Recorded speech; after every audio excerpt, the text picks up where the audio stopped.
Ladies and gentlemen, what is happening? I don't know why I'm singing, but I thought we'd start off with some singing. It's a Pete Thorn Sunday laugh, talking about your whammy bar and your overdrive. It's a Pete Thorn Sunday laugh, and all that good stuff. Just changing something in the settings here, and then we're going to get started. I'm sorry I'm a little late. I was getting off the freeway to come here today, and the light wouldn't change. That's not the only reason. I had a cat to contend with and some other things, but yeah, it was so weird. It was like I sat in this row of cars, sort of stressed out, and just like the light wouldn't change. So I ended up having to scoot out and go all the way around this row of cars. It was just because it's Sunday morning. Everybody was just like sitting there, and they're like, "We don't care," but I cared. Damn it! And I ended up scooting around all these cars and running a red light, and now I'm here. It's all good. Whatever. What is happening, says Glenn. Exactly. What is happening? What is happening? I know. What is happening? That's like actually the emphasis on the right syllable. Oh my God, I can't believe I'm here. It's been 2 months since I've been in this room doing this. It's crazy. Apparently, there's some of you still out there. We got 163 people online. That's fantastic. Great to see you guys. I missed doing this from here. I look a little overexposed, so I'm also going to just turn down the... Ooh, look at that. Got crazy for a minute. Maybe a little more. Oh, I got this Logitech camera, and it's a little finicky. Oh, there we go. That's not too bad. That's all right, right? I think I need to get a new one. Actually, I'm going to get a new monitor, and then I probably won't need it because whatever's in the current Mac monitor is probably amazing, right? Has anybody out there bought a new Mac Studio and maybe the new Mac display? I think it's time for that. Coming back from all this touring I've been doing, and I've got more touring coming up actually, but coming back from all that, my thought is time for a new computer. Even part of why it took me a minute to get online today, and I'm a little late. My computer is doing that thing that they all do after 7 or 8 years, where it's like, takes 15 minutes to prod it and kind of get it to like seem like it's working full speed. So there's like some settings I need to change in UA console to do the streaming and stuff to get the mic to work and everything. And like opening UA console, it's just like, okay, 60 seconds have gone by. All right. And it's so weird on computers. It's like, I don't know if you've experienced this, but like, in 20 minutes, I can open it in 3 seconds. Once the computer kind of wakes up and gets, I don't know what it is. It's crazy, but it's planned obsolescence is what it is. So anyways, it's time for a new studio computer. I think this one has really been great. I mean, I've had it since 2016 or 17. I made most of my last record on it, which is a long time ago now. I guess I should get one new computer for every record if I'm only going to put one out every 7 years or something. Oh, yeah. You should sleep in your studio, right? I know I could actually. Got the couch back there. So I cleaned up the studio this week, which I'm very excited about. There's like almost nothing there. I can get to my couch. Nice. Fantastic. I'm really excited about all this space in here. And another thing I'm excited about is actually I moved all the projects I have, like pedals and things I got to make videos of. I moved those all out. So like I'm only going to have the thing that I'm currently working on in here so that everything else isn't in a clutter and giving me anxiety. I needed to declutter in here. It was getting crazy. So I spent 3 days actually, and I've rewired my whole patch bay and the interface and everything, plugged everything back in with cordial cables from Germany. Nice snakes. They did 8-channel snakes for me, female XLR to TRS, TRS to TRS, some male XLR to TRS. Big upgrade. I feel like, I had the cheaper stuff for years, which is fine. I mean, they make good stuff. It's for what it is. It's like the Hosa stuff, totally fine for most, for project studios and stuff like that. But I wanted to up my game a little bit and feel like I had more pro snakes and stuff like that. So going from the patch bays to the mic pre's and all that. So anyway, yeah, let's see what else we got here. What are you guys talking about in the chat? There's a super chat I got to get to there. It already disappeared because I'm gabbing and yakking so much. Let's just do that right now. It's Doug. What's up, Doug? Got a Digitech drop in Boss PS3 using a clean amp with pedals for gain. Okay. Where's the best place for pitch shifting? Generally right after your guitar, especially if you're trying to get it to do the drop kind of stuff. It wants to see the output out of your guitar, the clean kind of output. Now, having said that, I do harmony often with the H90 or H9, and I've got it in the effect loop. So it works the other way too. It's kind of a different sound. I would say if you're trying to do full-on drop tuning stuff, you don't want it to come post distortion. But if you're doing single note harmony kind of stuff, it'll work post distortion. It's just got a different character to it. And sometimes it's actually kind of preferable. I don't know if that's I have a theory about it, which is that you're not distorting the harmony. So like if you run like a PS3 and you've got, let's say you got a diatonic harmony kind of thing where you're like doing a major third or something over your root, and then you run that, it'll be very clean. It'll track the best if you just hit it right after your guitar into pitch shifter and then into whatever you're doing for distortion. But now you're sending that dual note into distortion and it distorts it, right? Well, what if you're just playing a single note and that goes into distortion and then you add the harmony after? It's got kind of, I've found, a cleaner character to it. Like sounds more like two guitars coming out of different amps or something. Does that make sense? Yeah, there's like a clarity to it that is really nice. If you take a distorted sound though and try and play full chords through it as you would with the Digitech drop, maybe not so much, because there's all this distortion and harmonic information all going into the pitch shifter. That's probably not going to work. So you have to try it both ways and you'll see what I mean. This is just my theory, but it makes sense to me. When I was in the band 40 Foot Echo, we did a record in the early 2000s, and we actually would track harmonies on say you're playing a ninth chord, which was very popular in those days. Think about the Everlong chords, where you got a root fifth and a ninth on the top, that kind of sound. Very alternative rock, circa 20 years ago or 15 years ago. We would track the ninth separately. So instead of playing like, say if you're playing a G like that, you'd have the third fret on the sixth string, the fifth fret on the fifth string, and then the seventh fret on the fourth string, that chord. Or if you're playing drop D, you'd just bar across the one fret and then add the third finger on the D string, that kind of thing. Those chords, we would track the 9 on a separate track. I was working with this producer, Jim Wirt, and he liked the clarity of it when you didn't send, because there's a close interval there. There's sort of, it's not really a close interval, is it? But it's like, it's not the most consonant interval when you're sending, like, say, a root, the fifth, and then the ninth, the 5 and the 9. There can be, it's not a rub like a third would be, but there is a rub there.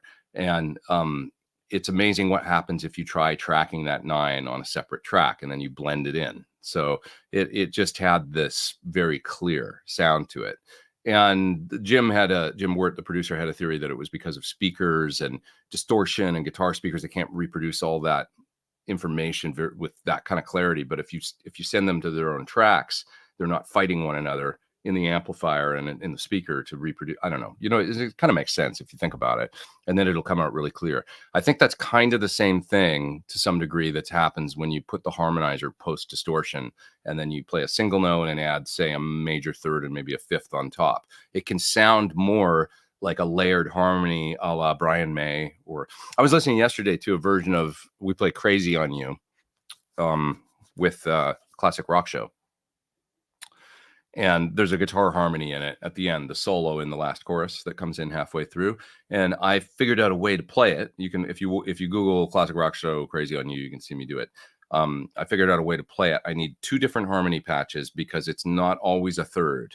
Sometimes it changes to a fourth or a fifth or something. I can't remember what it is in the middle, the harmony. But if I bang between the two patches, right at the right part of the riff, I can play the whole part, and it sounds exactly like the record. It's really cool. And so to do that, I've got the H90 set post distortion, and I'm just playing a single note, and then I'm adding the third, changing to the other patch when it goes. I can't remember if it's a fourth or a fifth, but I go to the other patch for like a bar, and then I switch back to the third for the end of the solo. And there's a clarity to it. And if you watch it on YouTube, you'll hear what I'm talking about. It sounds like two guitars more than. Anyway, that was a really, really long-winded answer, but that's why you guys come here, evidently. I don't know, for my nerd stuff, nerd stuff. Aloha from Maui, says Thomas. Hey, man, how's it going? Always one of my favorite places on earth. Good to see you. There's Ryan. Hi, Ryan. How are you? Okay. E-bars, I'm going to grab that other chat there, super chat, but I have a studio bedroom. It's mostly musical equipment, so sofa bed is great. Sofa during the day, bed at night. Yay, fantastic. Got to have a clean space, or relatively. Yeah. Best budget amp switcher? Probably something from Radial. Radial makes where you can switch between at least two. Beyond that, I would probably go with a four channel version of the Ampete. There's some new stuff out there now, though, that I don't know about even. So it's it's just a question of doing a little bit of research. That I'm an Ampete guy. I've had the 88S up there, studio version and it's worked flawlessly for a long time. So ever have issues with the buffer pedal and a fuzz pedal? Yes, all the time. Absolutely. It's led me on a search for pedals that respond well with buffers. So for example, the good old Boss Hyperfuzz. Use one of those and you'll never have that issue. It's kind of a big muffy sort of sound, So that's just one example. There's other pedals too that work well. Fuzzes. The Sir Rufus will work well. The problem is when you want to try and get a pedal that does the cleanup thing, like the fuzz face thing, and there's just no way to do that with a buffer. So it's led me actually on a search to kind of try and create something. So it was just something I've worked on a little bit over the years with a couple different companies to try and solve that issue and figure out a way to deal with it. So more on that maybe down the road, because we've actually come up with a couple of prototype things, but it's kind of a niche thing, but it's not that niche. I mean, I guess if you want to play a fuzz face and you want to use wireless, what do you do, right? Or if you want to play it's the same problem with range masters, by the way. It's why Brian May actually has his range master on his guitar strap. So he uses the range master treble booster famously, of course, into the normal channel of AC30s, and he actually has the range master on his strap. So the guitar goes into the range master, and then the wireless plugs into the range master, the transmitter, and goes out to the wireless receiver. So he's hitting the range master first, and then the signal's getting converted to low impedance and wireless and stuff like that. And that'll allow the volume pot to see the range master and vice versa directly. And they kind of make one circuit, and it does all its cool stuff when he rolls down the volume. It's absolutely imperative that he do it that way, because it's such a integral part of his guitar sound. The Brian May treble booster. It's like as big as the AC30 and the guitar is that treble booster doing what it does and how it interacts with the guitar volume and get all that sparkle and clarity when he rolls it down and all that. And so it's an issue. It's a thing. Liz says, missing you now that you're back home. How do I get my weekly CRS fix? We had some fun over there. Tour was good. Really fun, but we'll be back in a year, I'm sure, and do more. So that's a good question. Derek says, why did you not use the Frankenstein guitar for Van Halen Jump that you played in Edinburgh and Glasgow? The reason is because we do Jump in the album key, which is C, and I had the guitar in E flat for I'm the One. So the guitar was set up for doing another Van Halen song earlier in the set. So That's why. And also just to keep the flow going. At that point, I've got my signature PT guitar on, and we kind of go song, song, song, song, song, bang, bang, bang, because that's in the kind of, we are now rocking out and we're getting to the end of the set moment. It's sort of the party portion of the set, and we like to keep the songs flowing one into another. So I keep one guitar on for a while. Yeah. I had such a great time with that guitar on tour. The new PT with the sparkle finish, and it's got the special one with the FU tone Floyd and all that on it. I played my red one a lot too. I love that guitar. I love them both. They're both great. Just terrific guitars. By the way, for anybody, maybe anybody watching that attended one of the clinics in Europe, you're probably wondering when we're going to announce the winner of, because we're giving away a PT signature standard HSS guitar, a red one, just like my red one that I have on tour. And we need to pick the winner randomly out of all the folks that entered by attending a clinic. They entered by default. And we're having a little meeting tomorrow morning about how to execute all of this and get it all finished and stuff, and pick the winner and then to announce it. So I'm having going out to Sir early tomorrow morning and having a meeting with the folks in England, the guitar, and we're all going to hash out some ideas and stuff. And then, so anyway, long story short, it should be within a couple of weeks that we'll have all this fleshed out and stuff like that. And you'll know whether or not you won if you attended a clinic. Do you have a number of guitars where you start to say, is this too many guitars? I don't know, probably always one more than what I have. Two more, maybe. Just can't shred is your name. That's okay. Play slow, and that's how Eric Clapton got his name. Slow hand. It's better. Say less with more. Or say more with less. Ingve says less with more. No, Ingve says more with more. That's right. Most people say less with more. Ingve says more with more. And the rest of us say more with less. Ben Eller did a wonderful video about how to play the first part of the 5150 riff. I've heard about this. I was talking about it with Friedman yesterday. I love how Ben gets really nerdy about Van Halen. By the way, so my first video that I've started coming back, because this has been a little passion project that I've wanted to do for quite a while. I've got a lot to do when it comes to product videos and all that stuff. But, and maybe you're watching now, Simon, the video for Simon Legg's EVH. Look at that thing. The Eddie Van Halen guitar. I started yesterday.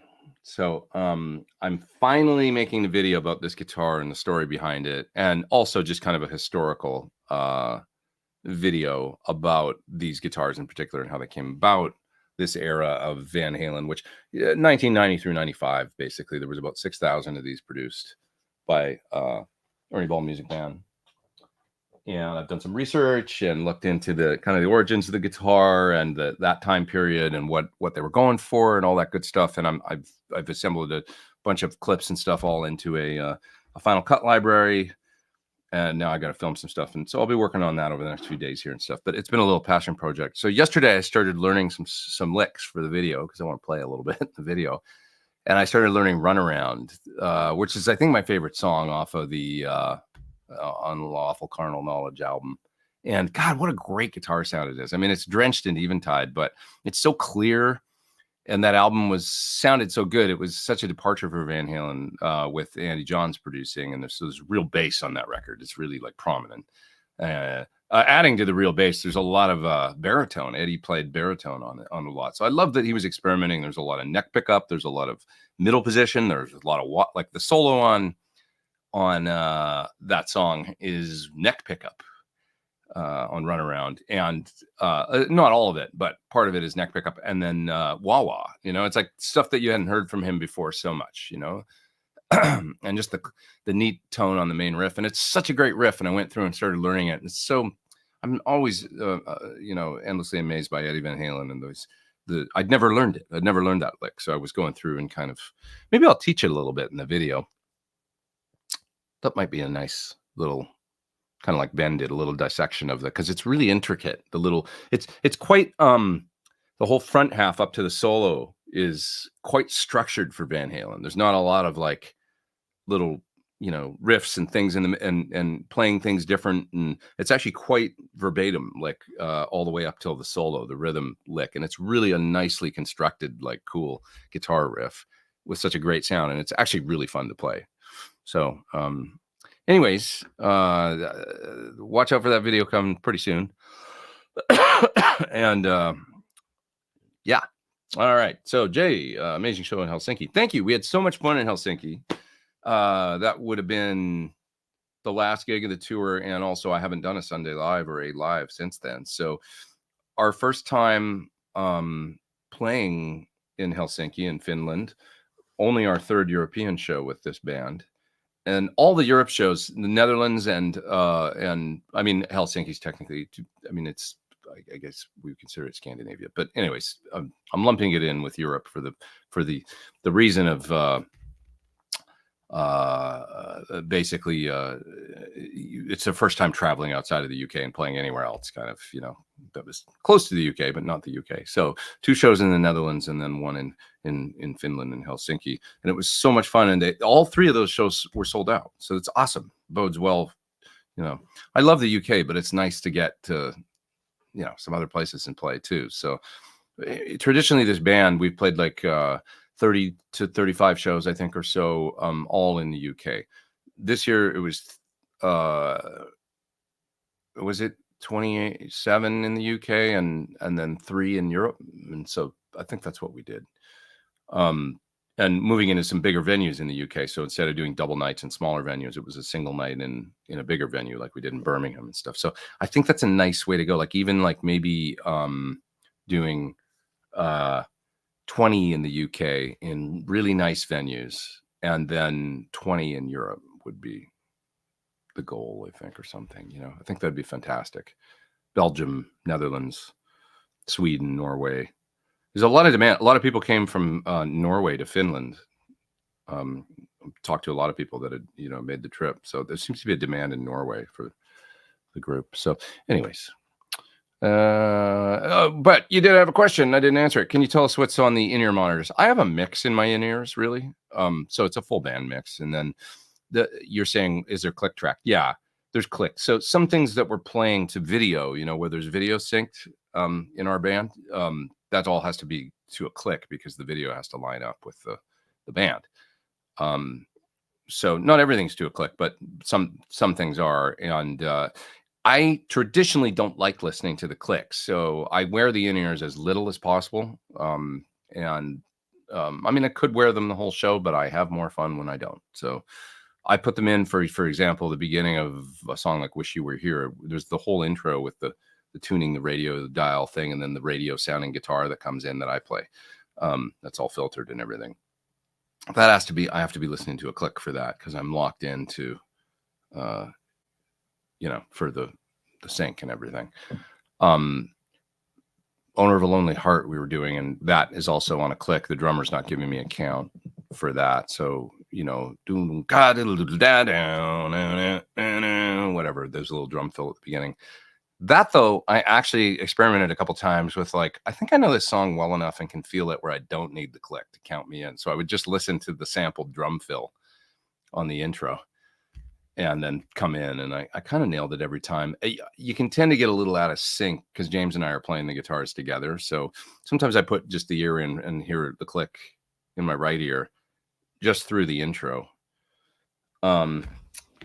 And then I would stop. But then, there's the guitar part that goes, that comes in right after the solo. That's like,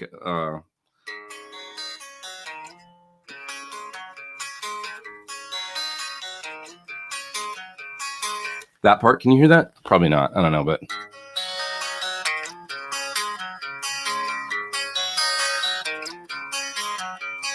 It comes right in. It's the totally clean part. There's no time going on there. So I would just kind of wing it sometimes and just hope it was close, to when the drums boom, come back in there. And I feel like I nailed it pretty close every time, but it's a little no time, no click, no nothing. It's a little, you just have to use the force and hope you're on. And I was usually pretty close. So let's see. Jason says, Michael Nielsen did a live in your absence one week, and it gave me an idea where if you're on tour, if live doesn't work, maybe you have guest hosts on your channel. YouTube folks would line up to do it. That's interesting. I never thought about that. Technically, I don't know how you do it. You'd have to give them a key. Like a key to get onto your channel. It's a little scary. You're giving people kind of the keys to the kingdom, so to speak, to get into your but yeah, it's kind of a neat idea. I like it in theory. It's pretty cool. How was the gig and the trip? It was really good. It was also, it's a lot. It's less like it's taxing. The travel's taxing. It's emotional. It's also a hell of a lot of fun at times. It's also interesting. It's also boring. It's everything. That's just all the reality of touring, So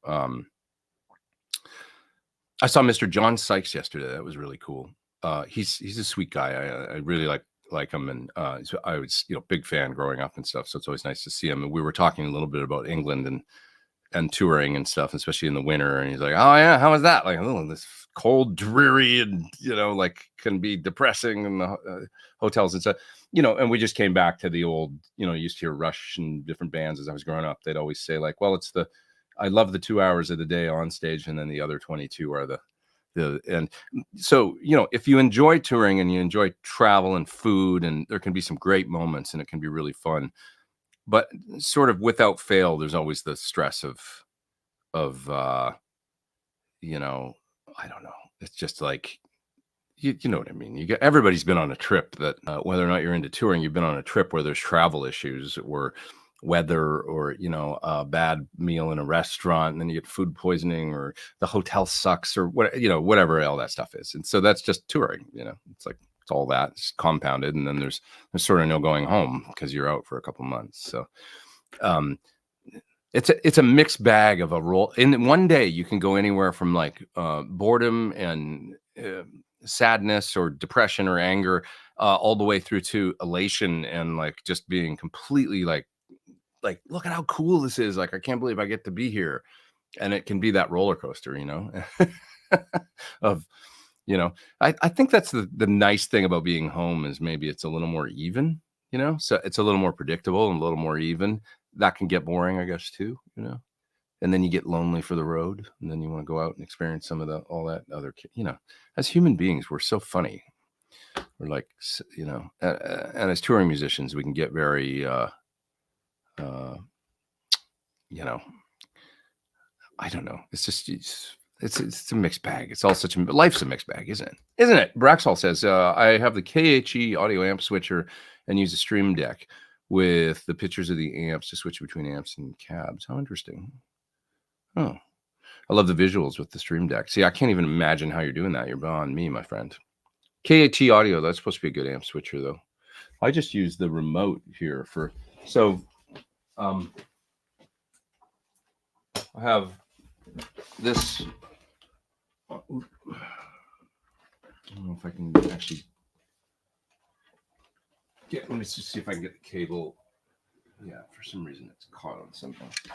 This is the cable for my remote for my my switcher back there. So let's say I want to use a speaker cabinet in the other room. I just go like this. It's output 3 on my switcher. So boom. So now the signal's getting routed out to my Marshall cab in the other room. Let's say I want to use the Sur reactive load here. I go 1. Now I've got the reactive load. Those are the only two things I've got hooked up right now, the load and the cab. But I used to have the aux on 2. I'll probably hook that up again. Output 2 or maybe a different load box or something. So let's say I want to record to my cab. I just go like that, and now the cabinet's on. And then I want to pick the old Marshall that's up there on top. Just go 01. Okay, so now I'm routing the Marshall to the cabinet in the other room, just like that. Unless I want to route the Marshall to the reactive load. Okay, now I just did that. Now let's say I want to switch back and forth. I just push AB. You can see how it's changing from 1 to 3 on the middle little light there. So that's switching between reactive load, cabinet, and I can compare those two sounds and stuff. So that's how easy this is. It's really nice, just having it all like right there on the remote, right in front of me. And it's all kind of part of the system of the, the amp Pete. Love my exotic RC boost to push my amp into distortion, but I have to play too loud for my apartment. MXR Timmy works as my attenuator. So what do? You run the Timmy after the, how's that work? You run the Timmy in the loop or something and then turn down the output volume? Or do you run the Timmy after the RC going into the front of the amp and turn down the volume? I don't know. Could be one or the other. Thank you for the super chat, though. I appreciate that. Lamar says, your Thornbucker 2 is blowing my mind. I've put in 3 guitars. It has a little edge to it, but retains a lot of clarity. Yeah, that's cool. It's a great pickup, man. I mean, it turned out really good. I mean, it wasn't difficult either. It was just like, okay, let's do the Thornbucker wind, but wind it up to 9K. That's all we really did. And then Allenco 2 magnet. So replace the magnet. And then just let's get enough turns to get it right at 9K and see where we're at. And it was, I put it in the guitar and I was like, that sounds great. Let's just do that. So, yeah. I started to realize that a darker pickup sometimes is, even in the, even the hot pickup, the SSH Plus that I've got in my, Sparkle guitar. It's a hot pickup, right? It's like it's quite hot, like JB whatever or more strength technically, but so it's got a lower resonant peak because of that, less top end. But man, does it ever sound good into a dirty amp? I can't get around that for high gain. It's got a beautiful, anything from mid to high gain, really nice sound, and that's just, we knew this in the 80s. I mean, playing JBs or whatever, it was a great sound. But the PAF thing, if you want clarity, is also fantastic. And then you can always just roll the treble down on the amp. So it's all a balance, For clean sounds, I definitely still prefer the sparkle of, say, the Thornbucker or Thornbucker Plus. Yeah, combined with maybe a real PAF-y neck pickup like the Thornbucker neck. Can sound great in the middle. I bet Toby was glad to see you. I love Toby. He's a good boy. That's my kitty. Yeah, it was great to see him. The cats are always aloof when you come home, though. They're used to, it's like, oh, you decided to show up again. Feed me. Yeah. With the new Soldano Astro, can you run the XLR to front of house while driving a cab? Yeah. Will the master volume affect the front of house volume? I don't think so. I think the master volume only drives the, I don't remember, but I think it's just the preamp volume. I can't remember, to be honest, man. But it's different than my PT15, for example, where yes, the overall master will affect that because of it's a load box. And then what's going on with the Soldano is that it's using a digitally sort of replicated power amp thump thing. So you're basically getting the analog preamp, and then it's going to digital, and then you're getting that kind of digital, a recreation of a power amp resonance kind of, a damping circuit. And that's what's going out then to front of house. And in practice, it sounds really good. As I sort of outlined in the video, you just can't drive the clean channel into distortion and stuff. And then on the dirty channels, it's the amp is designed to run like most Soldanos with a fairly cool power section. Most of your distortion is coming in the front. And so that's why it works well in that amp. It's cool, the way that they did it. It works fine for that style. In something like a Plexi, it wouldn't be so much, But for the Soldano, it works fine. What's your one non-musical highlight on the European tour? Ooh, well, the first thing that came to mind is I had a great meal in Finland on the last day off.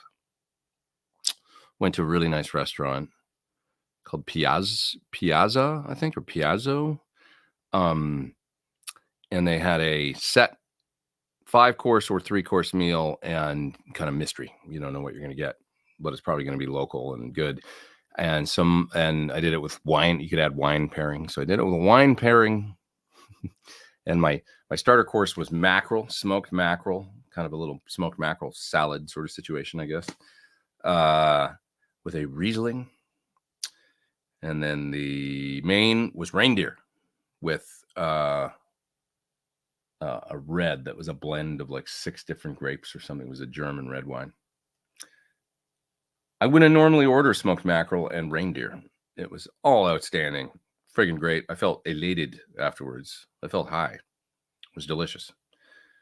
Dessert was a flourless chocolate cake with like beetroot chips and beets, and then like a really interesting kind of raspberry sauce and a dessert wine. You asked about my non-musical highlight. I remember all those details, so it must have been good, right? It was so good. It was delish.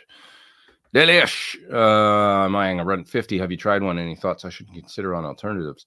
Run 50 is a really, really good, you know, it's a total pro amp foray into the modern, you know, Friedman and, you know, that kind of stuff. I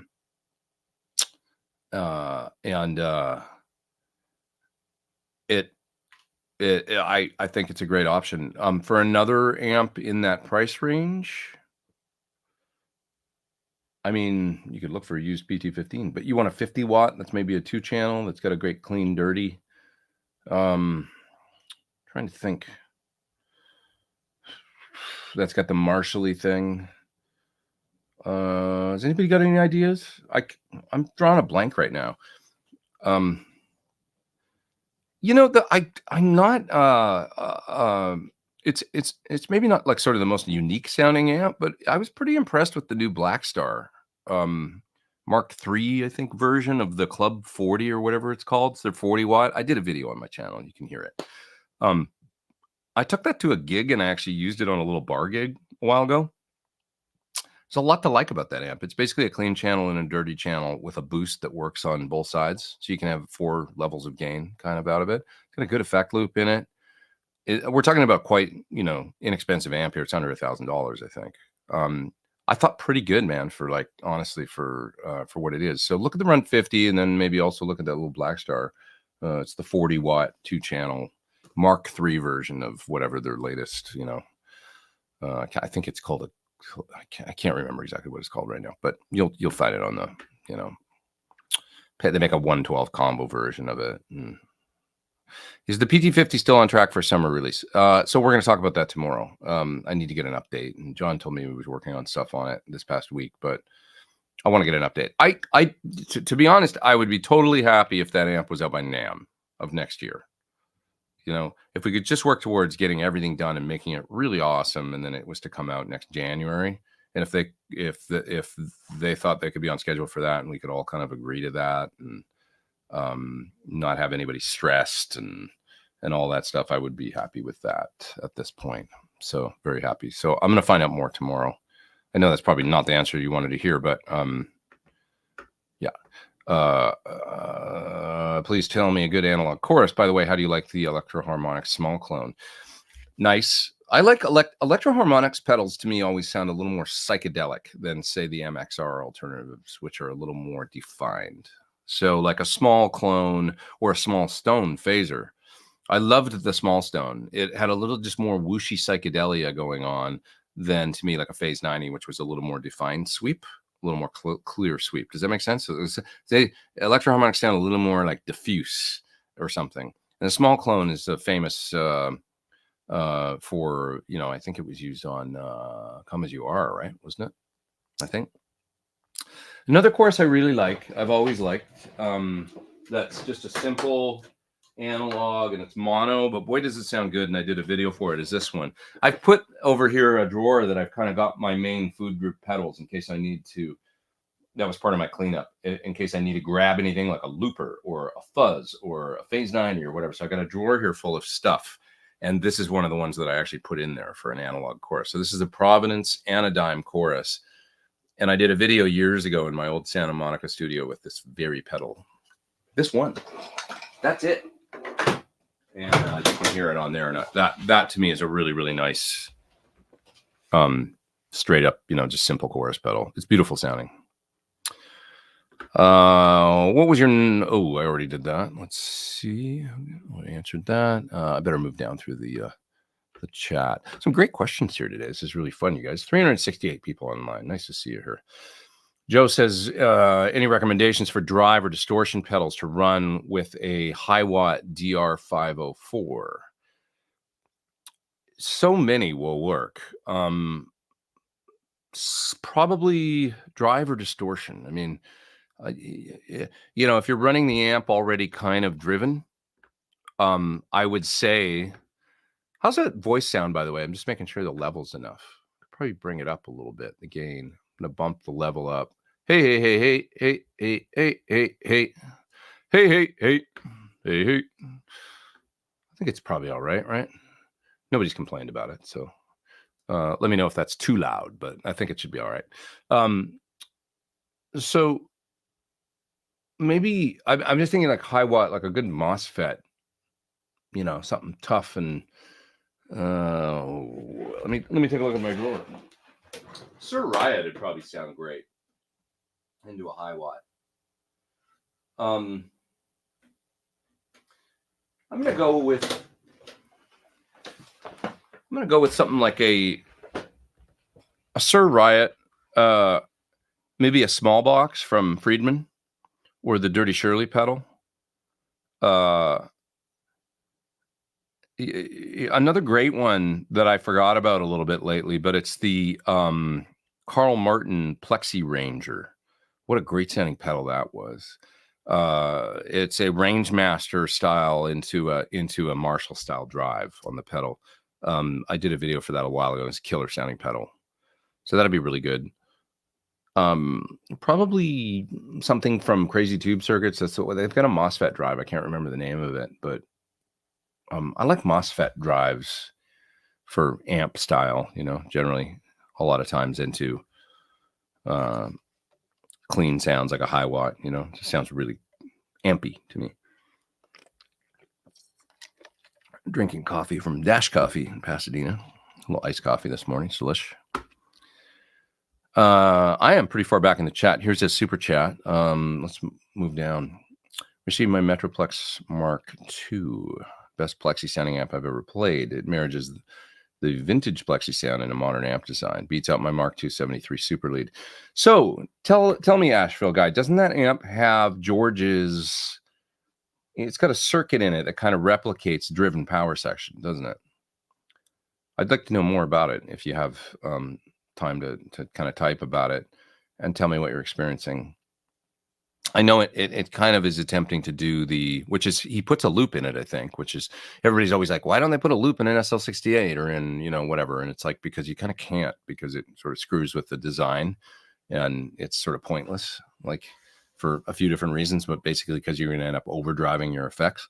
But in this amp, in George's amp, I think he's got it so that it's kind of emulating a driven power section with some sort of custom circuit thing that he's done. And then he probably puts that right before the loop and then probably runs the power section a little cleaner. But yeah. All right. What else? Yeah, tell us more if you can elaborate on what you dig and stuff. I find V30s too fizzy with my Rev G20. Any idea on what speakers to try? Yeah, the Veteran 30 it's from Warehouse, right? So that's what it was made to do. It was be a V30 without that. And I think they still make it, right? Anybody out there can confirm? Let me take a look. Warehouse Veteran 30 speaker. They're not expensive either. They're a little more than they used to be, just like everything, I guess. Warehouse Veteran 30, $139.99 from Warehouse Guitar Speakers. In stock online. It says here, the 12-inch Veteran 30 speaker from WGS is tonally superior to Celestion's Vintage 30. The tonal improvement is in the upper mids. This is your speaker. It's exactly designed to do what you want, Lefty Mike. So order one up and see what you think. I quite like them. I thought they sounded real good. And Sir used to use them all the time. They probably still do in some amps.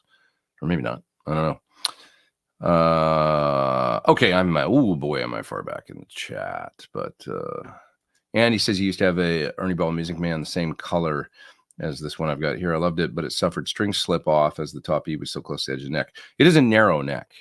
So the neck on this guitar is, I think it's 1 9/16. It's actually narrower than a 1 5/8, but that's what Ed wanted. It was digitized right off the 5150, right? So it's basically a digital copy of that Kramer neck, and it's a 10-inch radius. So it's not a super flat fingerboard or anything. It's more like a vintage radius.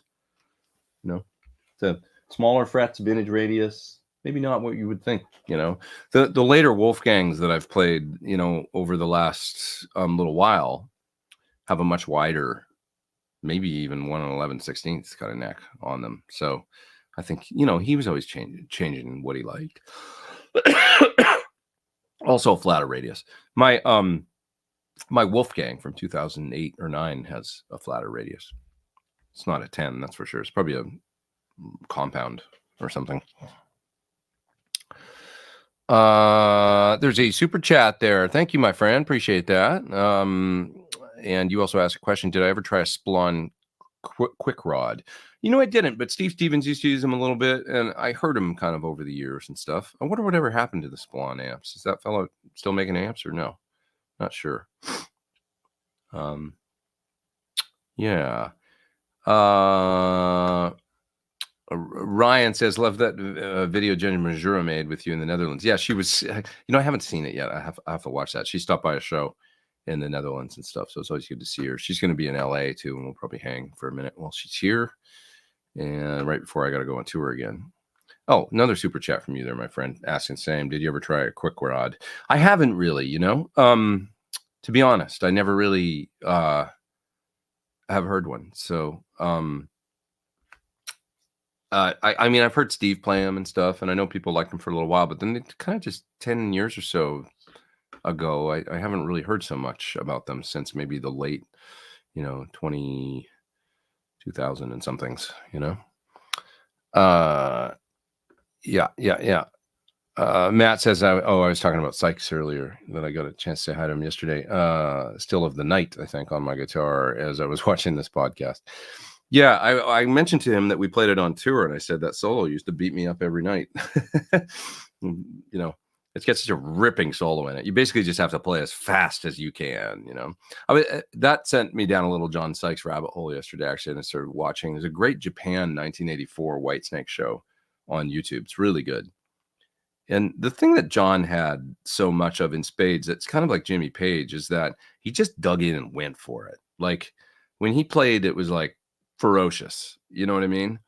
It was so like, and he was technically, quite accurate, but that wasn't his primary focus. It was the fire, I don't think. It was like he could play like quite, but he wasn't always like perfectly clean when he played, it was more like about the, he just had so much balls in his playing, and I loved that about his big vibrato and stuff. And he just would close his eyes and lay into the guitar. And then when he played with fire, it was like, it was just, you know what I mean? But it wasn't this like perfect shredding, it was more like it was a little crazy at times. Like, and John just had that in spades, that kind of like, I just loved his, that, he just had this like fury kind of in his playing, but he was also very melodic when he wanted to be. And he just is kind of effortless with it. It seemed like it was just cool. He was just such a cool, guitar player, and it had a big effect on me. So, Gateshead, first gig, owner of a lonely heart during the clinic, hair on the back of the neck. Oh, that's awesome. Thanks, Andy. I appreciate that.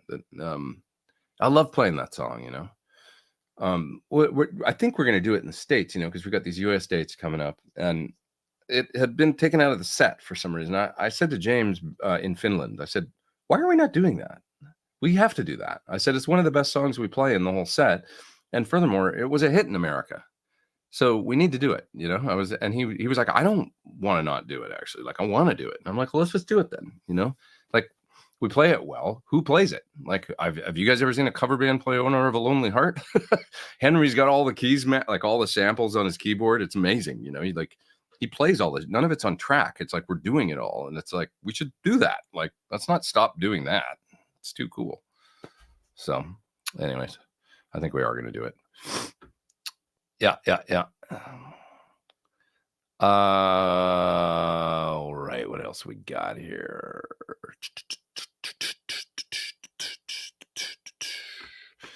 Ask Chris Buck. He had a few issues recently. Was that over YouTube? We were talking about YouTube problems, and did he? I will ask him, actually. I'd like to know. Late to the party says, Tom, glad you're home safe. Thank you. Yeah, great to be here. 383 people online. We almost got 400. Let's hit 400 people. Somebody text a friend and say, can you sign on to Pete's stream? Just so that he's, I don't know, the narcissistic side of him is stoked about the amount of people. No. I'm happy you're all here. Believe me. I'm glad everybody remembered that I still do this and that I could take some time away from Sundays and that you're coming back. It's fantastic. I love it. Good times. All right. If you had one spot on your board for a distortion, would you prefer a DS1 or a Boss SD1? SD1 for me, for sure. DS1's a neat sound. And like I made that video recently where I said, okay, I get it. Like kind of what it does. But the SD1 is just a fantastic pedal for boosting an already dirty Marshall, which is my favorite overdrive sound. So SD1W, the Waza version. Watch the video I did for that. I mean, years ago, I still love that sound, you know. It's an 80s hard rock, just kind of like Jose mods and everything. Amazing. You know, I love it all being in the amp, but if you got to do it and you want a pretty legit 80s thing, and you want to do it with a pedal, the SD1W into a Marshall, like a Plexi or something, and or an 800 in the front to tighten it up. It's a legendary formula, and it sounds freaking great. So, yeah. What's your favorite guitar at the moment, says Dory? Kind of that Sparkle Sir that's just a badass piece of gear. It's just a great guitar. Everybody likes the way it looks. It's a great tool. I mean, just, you know, I can get a lot out of it. And I'm really having fun with that guitar. I miss it, actually. It's out on, you know, being shipped over for the U.S. tour. So I'll see it in a couple of weeks. Like my days in the U.S. Navy, would start missing being at sea after a while. This is in reference to GD, in reference to touring and that life. Yeah, it's probably very much like that, where you just your coworkers and you know, your folks that you used to seeing every day, and then you miss your family and you miss the things at home, but then you kind of miss the touring. Is like it's different every day, but there's also a regimented thing to it. You know, sound checks at 4 every day, the gigs at 7:30 every day generally, and then you get on the bus and, you know, you eat your food and you hang with your friends and you do whatever, and you go to one thing I love on tour. I mean, and this is a, you know, take it or leave it, or sort of love it or hate it sort of thing for many people, but I love crawling in a bus bunk and going to bed. When you are done at the end of the day and you're so tired and the bus is rolling around and you're just like, today's finished, and you go crawl in that bunk and you get in there and you close that curtain, you just lie back and you're like, it's like camping or something. I don't know. It just feels like nobody can bother me in here for like the next 12 hours. I can just lie here. And I'm just gonna drift off to. As I get older, I really like appreciate the bus bunk more and more, because as we get older, we like napping. I always like the good bus bunk, though. It's like I don't mind that at all. So you miss all that stuff, you know. What changes are you gonna make in the set list? Well, we do some songs that just won't work in America because it's like Status Quo, for example, was not a big band in America. At all. So that won't translate in America because people won't know the songs. So we'll make changes like that.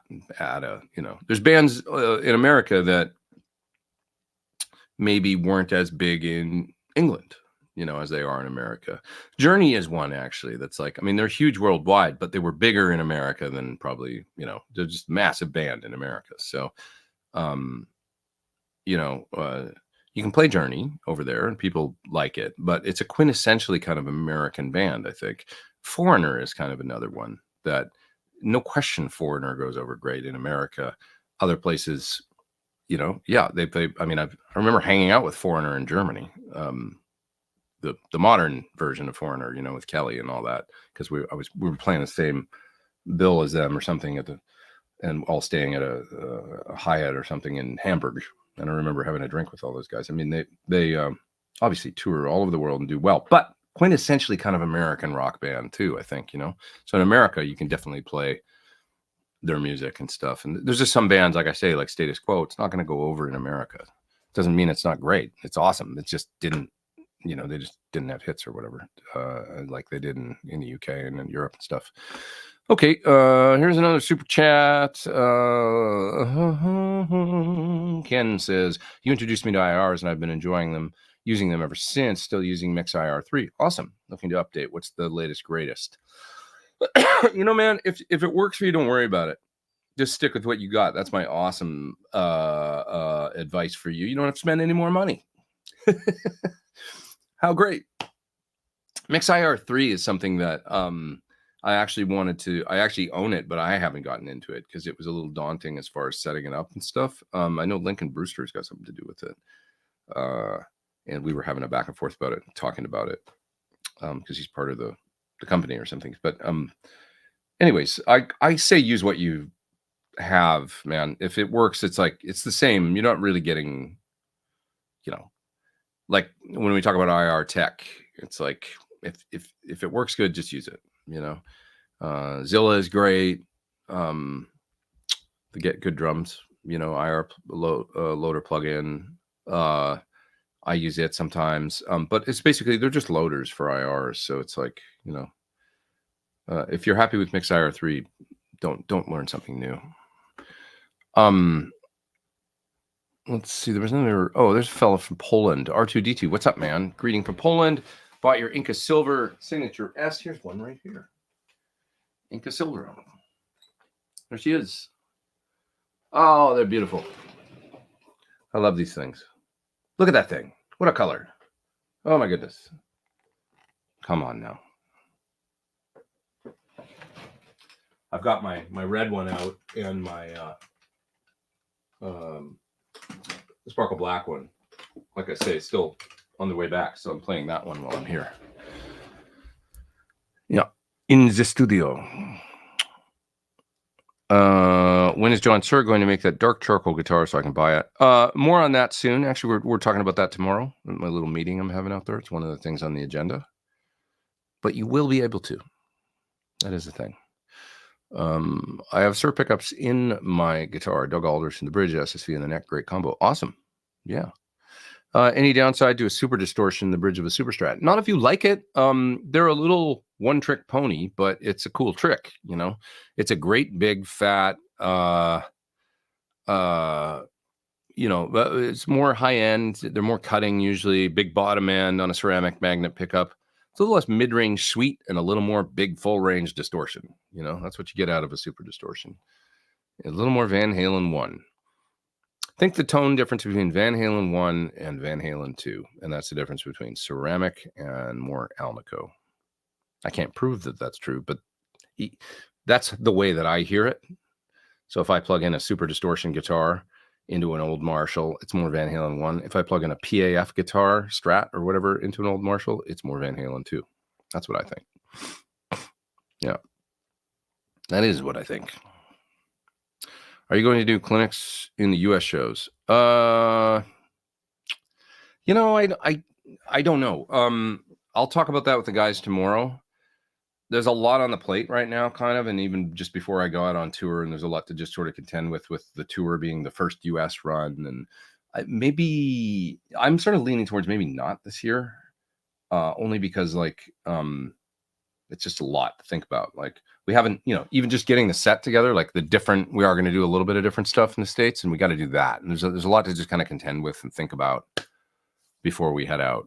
Like 324, that's right after we start touring, and we will just be getting into the swing. I've got a new tech that I've never met. I had some, not issues, but, well, I guess it's issues, but not anybody's fault or anything with my tech situation on the last tour. Just scheduling things, and then some, one of my tech actually injured himself. Unfortunately, he's got a bad, just a disc that bothers him sometimes. And I think he's pulled his back funny on loadout. So he had to go home, and then I had to get, long story short, I had 3 techs on the Europe run.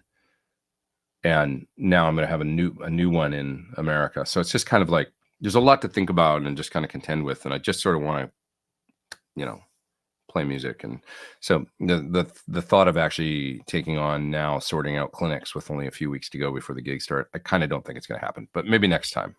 That's my my long story short. Do you ever lower very hot pickups for nicer clean sounds? Yeah, I mean, it's all, you can experiment with, pickup height for sure is important with any hotter, less hot, Yeah, a super distortion is one that people seem to like a little lower. I mean, you can literally hear the volume go down when you drop a pickup. So that's a thing, but that goes for any pickup, I think. Yeah. Any thoughts on the brown box for modern amps? I don't think it's necessary on a modern amp. Most modern amps are designed to work at I mean, they'll literally be like, 5150, for example, 5153 already has the voltage reduced to the preamp tubes a little bit, like the heaters, I think. That's part of the design of the amp because Eddie liked it that way, like with a little bit, so if you lower it even more with something like a brown box, now you might be below the spec of where it was supposed to be, so in other words, long story short, modern amps are kind of designed to work at a voltage, 118 or whatever for the US, and you kind of want to keep it that way. Vintage amps were more like 110 or whatever, and that's where the brown box, you can start to play with things. And here's the other thing to consider, like with things like channel switching and circuits and amplifiers that do other things beside the sound. Sometimes if the voltage drops too low, it can be not great for like, I know if it drops below, I think 100 or something. I was talking about this with Friedman the other day. If it drops below a certain point, the channel switching can get funky on, I think he said on his, I know on Sir, it's like, you got to have you can't, it's sort of not the best way to play with tone on a modern amp. Vintage amps, have at it, just rebias, if it's a 4 or a modern kind of version of a vintage amp, like an SL67, they already have the Variac built in though. So you don't need to, because you can do it there. If you got a modern, say a 1987X Marshall or whatever, you can experiment with dropping the voltage anywhere down to probably 85 or something like that. But you just should rebias using go get inside, have a tech rebias set for that voltage or whatever, or do it yourself if you know how, to get the best tone out of it if you're changing the voltage that much. And then on another note, Tom Lynn says, I love smoked fish treats. I kind of do. I'm on the fence, but Julian says, glad to hear you're eating well. Thank you. Oh yeah, 5153. I know what this is in reference to. An amp that maybe would be a good alternative to something like a Runt. Yeah, 5153, maybe the 50 watt or something. You could listen to that too. See, either the EL34 or the 606. There's some different versions there you could listen to. See if you like that. Even the Iconic I thought sounded pretty good, so you might want to listen to that. Yeah. I heard rumors of a new PT50. Yeah, no, it's happening. We're working on it. It's just like when, HT Club. Yeah, that was the Black Star that I was talking about earlier. That's right. Have you heard Steve Vai is working on a signature plugin with Neural DSP? He talked about it at a Q&A on the G3. I could believe that. I mean, they should do a Steve Vai archetype, right? Absolutely. I don't know if that's happening. I haven't heard anything about it. I was at Neural the other day. They didn't mention it, but I went to Neural in Finland and had a nice tour of their facility and stuff. And then we had a little beverage out on the town later. It was fun. It was lovely. But they're not going to tell a guy like me about that. About their secret projects. This is a good advice. Todd Roy says, look up Joel Walsh explaining pickup height. He explains it well. He really does. He does a cool demo on YouTube in some interview that he did of how he sets pickup height. Totally accurate in the way he does it. The Creech says, push the thumbs up button for Pete. It doesn't cost nothing. Thanks. I appreciate that, man. Yeah, hit the thumbs up if you don't mind, if you're enjoying the show. Andy says, you're in good voice. When you speak, you made my ride symbol ring. I have you on the Sony 49-inch TV. Fantastic. At least I'm streaming in 720. Let's see. Can't seem to get away from the plexi-ish tone. Why would you want to? It's such a great sound. I just love that sound for dirty tones and a basement for my cleans. Absolutely beautiful. like a 410 bassman. It's great. AC30 for cleans can be nice too. But yeah, 410 I love 410 basements. It's basically a Marshall, so no reason not to like it. One of these days, maybe I'll get one, like some nice, maybe even a Victoria version or something of a 410 basement. It's a great sound. Yeah. Yeah. Oh, here's Braxall says, name finally came up after 4 to 5 years being on the Sola Sound Tone Bender Mark II, like a list. I can buy one of the 10 in a batch before 6 p.m. tonight for $900. Geez, that's a lot of money for a pedal. I don't know. I mean, does it hold its value? If it's money in the bank and you really want to try it, then you got nothing to lose, right? So I say go for it. If you think you can get your money back out of it, because there's a list, and then if you're like, oh, I can sell one, you can have one right now. I'll sell it to you for $875. If you don't like it, right? Joe Robin is mentioning for speakers similar to V30, the Fane F70 is great at removing fizz. I really like the sound of that speaker too when I heard it in Michael Nielsen's shootout with V30. Thought it sounded great. I listened to some of the other Fanes. I wasn't hearing stuff I liked out of the other ones. I thought I was really maybe going to find them interesting, and I just like, I can't really hear what I would like more about these other speakers than I think it's an F25 and 30 and different, didn't really like them, but the F70, that was the one that I was like, that speaker sounds pretty damn good for a rock guitar sound. And then we were also talking about the Veteran 30. Be interested to hear Veteran 30, V30, and F70 shootout. That'd be interesting. Yeah. What makes you choose Ernie Ball strings over others? I switched to Ernie Ball in 2006 or 7, and I never looked back. They just sound good. They work good. If I haven't been able to get them at different times, I'll confess I bought D'Addarios too. I like those as well, but I don't really necessarily like them more or less or anything. I just think they're consistently good, just like Ernie Ball's. And Ernie Ball, yeah, you can get them anywhere in the world, and they are great people. They're just a really nice company, and I like working with them. I think both those string companies, but everybody can probably attest to, they're terrific strings, it'd be crazy to say, I love Ernie Balls, but I hate D'Addario, right? That would be like, who says that? Or I love D'Addario, but I hate Ernie Ball. I mean, I've never heard that. So a little while ago, I switched to the Paradigm 9s, and they're great. Knock on wood, I didn't break a string all tour. Not even one. I was using Paradigm at the beginning, and then I ran out of sets, so I had to go to Anderton's actually and buy a few sets to get through the rest of the tour. And I just used, they didn't, or the Paradigms were quite expensive, so I just ended up buying regular 9s because I switch them out every few days anyway. And they were great. I never broke a string all tour. So killer.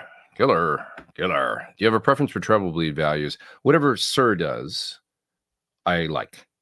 Whatever's on my signature guitar, I don't know what it is, but it's a cap and a resistor, and you could probably find it if you Googled it. Whatever their values are, I think they work terrific. So, yeah. Ian says, I remember the Music Man EVH having a unique neck. Yeah, it's got an asymmetrical profile on the back. It's not thin, and the neck is rather narrow. So it's not a wide neck.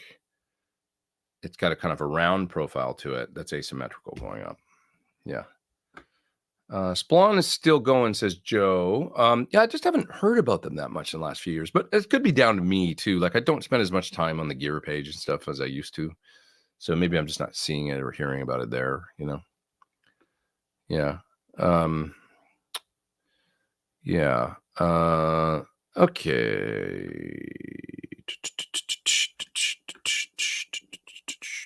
What else we got here?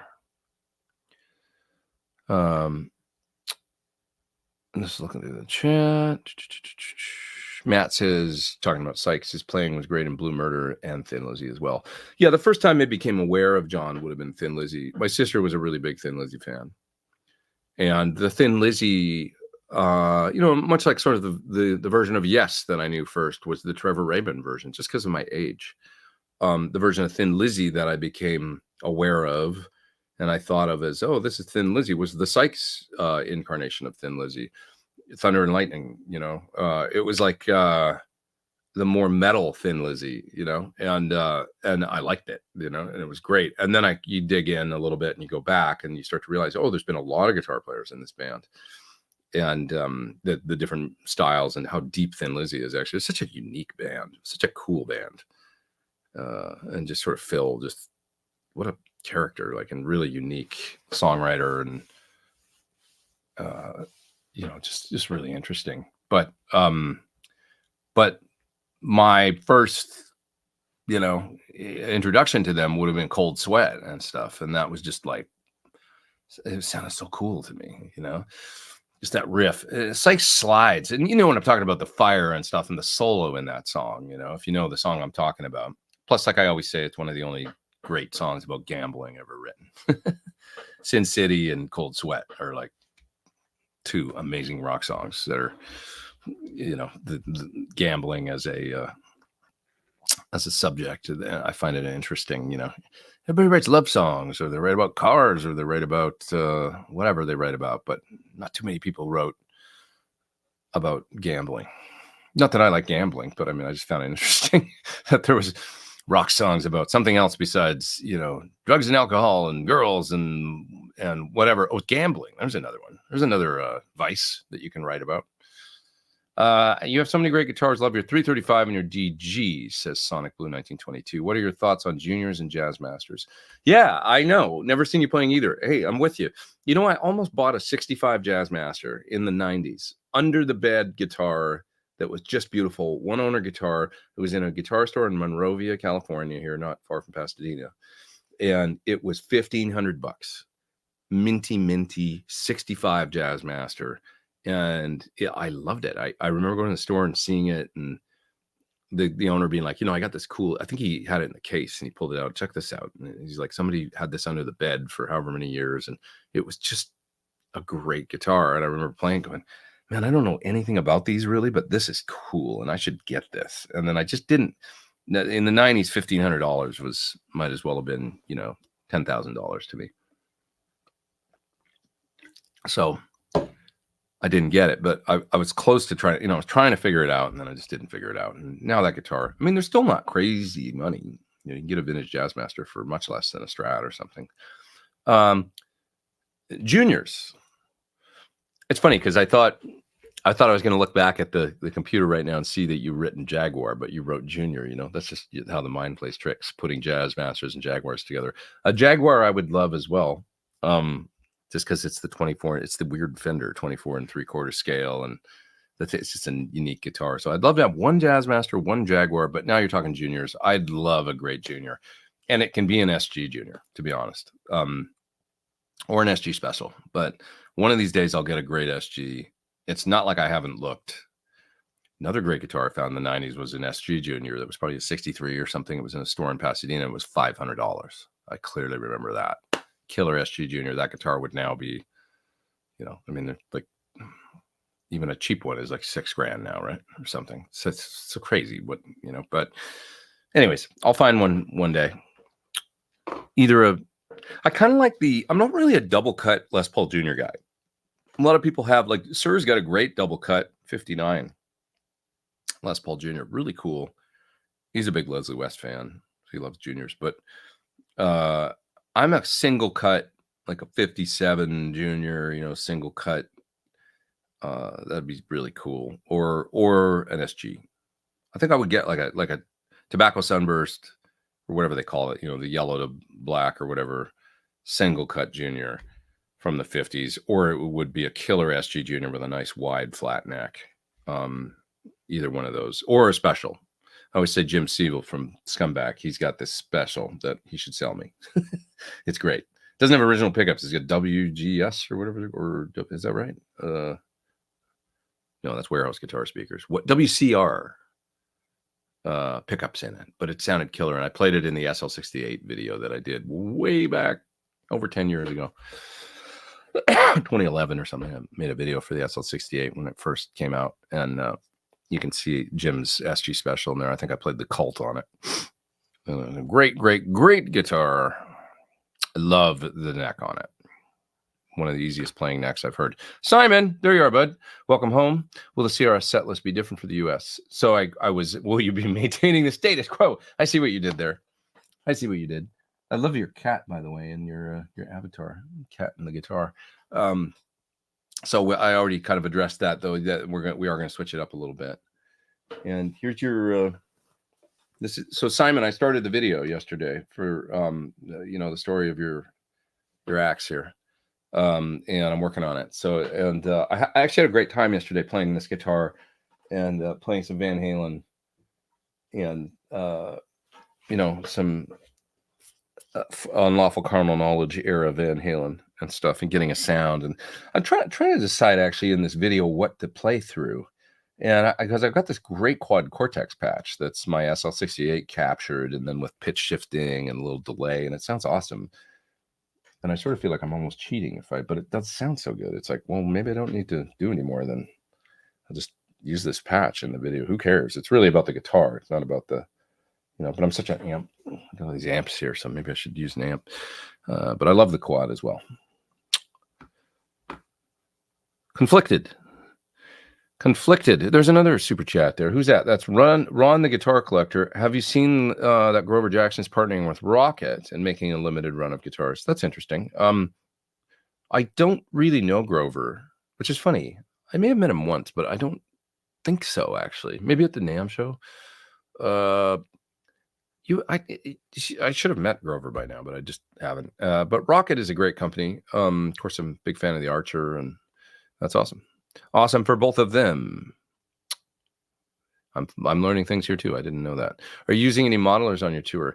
I'm not on this particular tour, but James is. He's got an Axe FX 3 that he's using in 4 cable with an old Plexi. Modern meets vintage.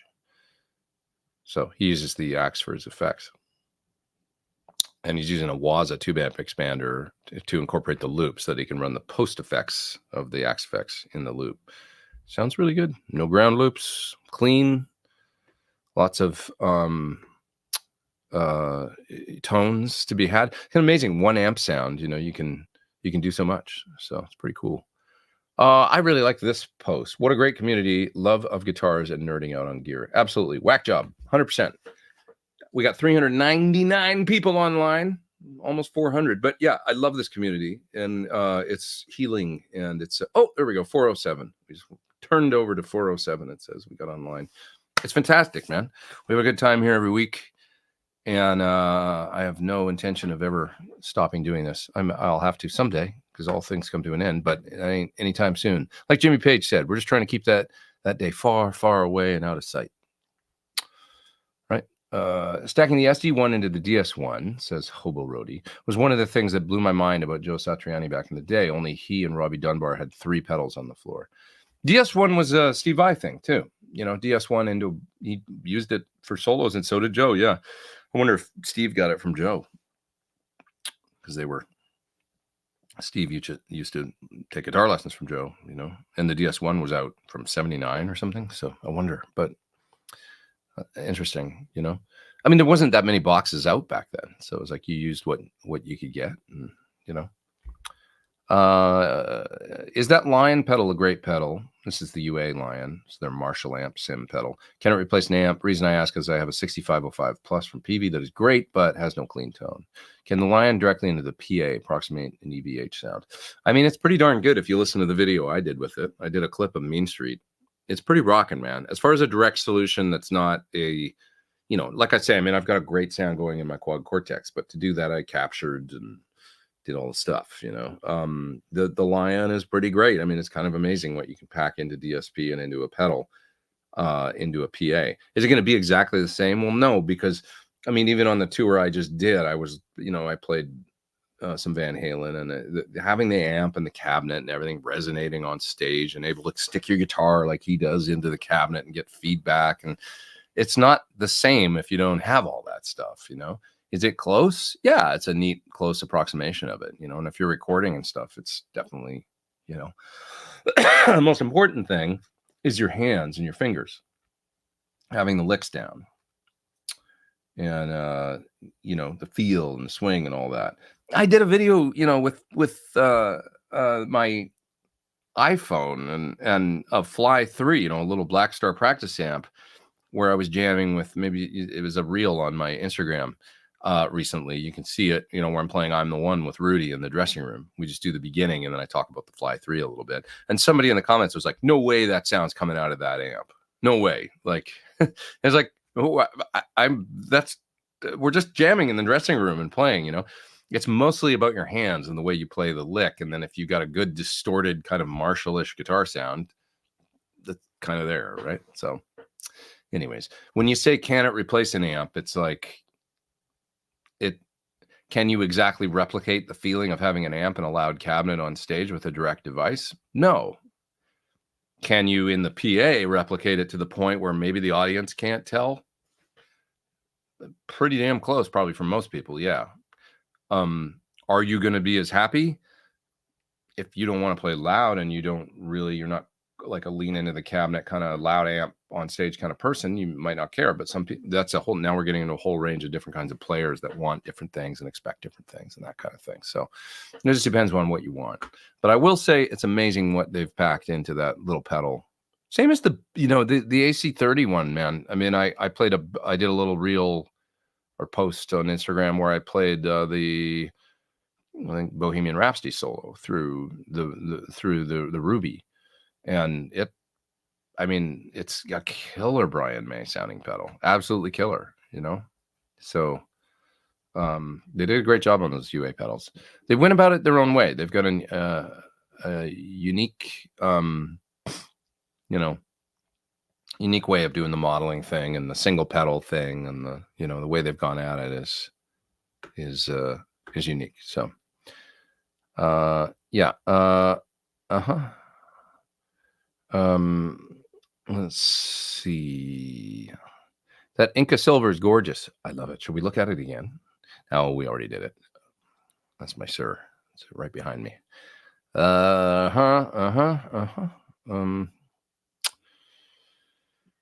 Okay, what else we got here? Are you going to be in Virginia? I don't know if we have a gig in Virginia or not. That's a good question. Where's my phone? Can take a look in the old master tour here and see where we're going to be. I'm a little checked out. Like when you go on tour and then you come back, you're like a little like, okay, I just want to be home for a minute. And I'm not thinking about the next thing, But so long story short, I haven't really looked. I don't think we are in Virginia. There's New Jersey and New York and Pennsylvania, a couple in Pennsylvania.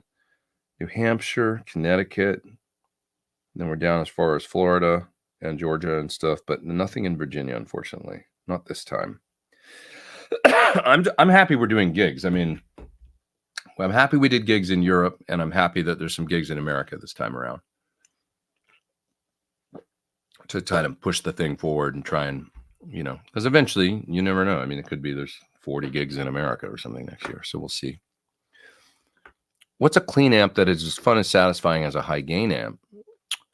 So many. I mean, Stealth Parrot says a Princeton reverb. I mean, a great Princeton reverb is just a pleasure, Turn up the reverb, turn the amp up to 3 with a Strat in the middle position or one of the, 2 and 4 positions. With a little bit of compression. Maybe you want some chorus like Robbie Blunt had, because he used Princeton. So that's why I said Robbie Blunt. That Ship of Fools and those great Big Log and those great Robert Plant tracks with the amazing Strat guitar playing on them. Those were 2 Princetons in stereo, I think, with like a Boss chorus. Amazing guitar sound, just lovely. Deluxe Reverb is also another one that's really terrific. I know people rave about 2 Rocks these days too. I mean, I don't really know that much about them, but I see great things about them.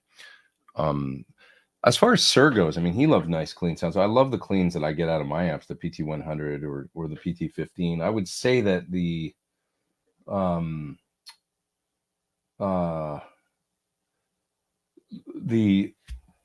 what's the combo? Forgetting the name of their combo now. The Sir, I've used it on tour. Somebody say it. No, I can't remember the name of it. 50 watt 26L6 jobby. Sounds great.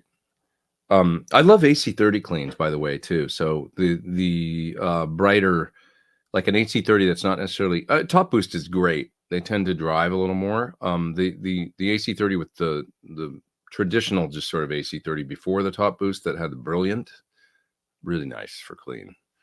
Sounds beautiful. Couldn't be simpler either. It's just like a gain stage into a power amp, basically. And just the design of the amp, it's got a certain sound to it. Have you tried the butter machine yet? I did. I tried it in Japan, actually. Picked one up recently and been really impressed with how great it sounded. Afraid it was just hype, but damn, it's good. Yeah, it's cool. It's almost got like sometimes a fuzz-like quality to it. It's a drive, it's a fuzz, it's very dynamic because he's such a volume control guy. Really good sounding. Did you see Thornley on Rick Beato? Says Ryan. I haven't yet, but I've been listening to a lot of the new newest Big Wreck EP for the last few days, and I just love it. Ian's so great. Paul says, looking forward to hearing your PT in Clearwater. I'll be front row for just that reason. Hey, happy to oblige. That'll be fun.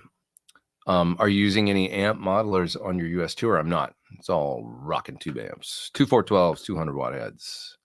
Did you see Alex Van Halen is releasing a new book on Van Halen? I'm really excited about that, actually. Yeah, I don't think it's coming out till the fall, but I'm really excited to read it and get Alex's take. It's funny, like, I knew Ed, but Alex I met a few times. Those guys were, I think, kind of inseparable, from what I could gather. And he was really nice, Alex. I've got a couple good memories of talking with him, like at Janie's birthday party, actually, at Ed's house, and talking to Alex for a little while. And he was asking me about my time with Don Henley. And kind of, he was like kind of quizzing me, like, so what do you think about the Eagles? Like who's the boss? Kind of talking about Glenn and Don. And it's funny because he probably knows those guys. I mean, I know Don knew Eddie, so like they were friendly, I think.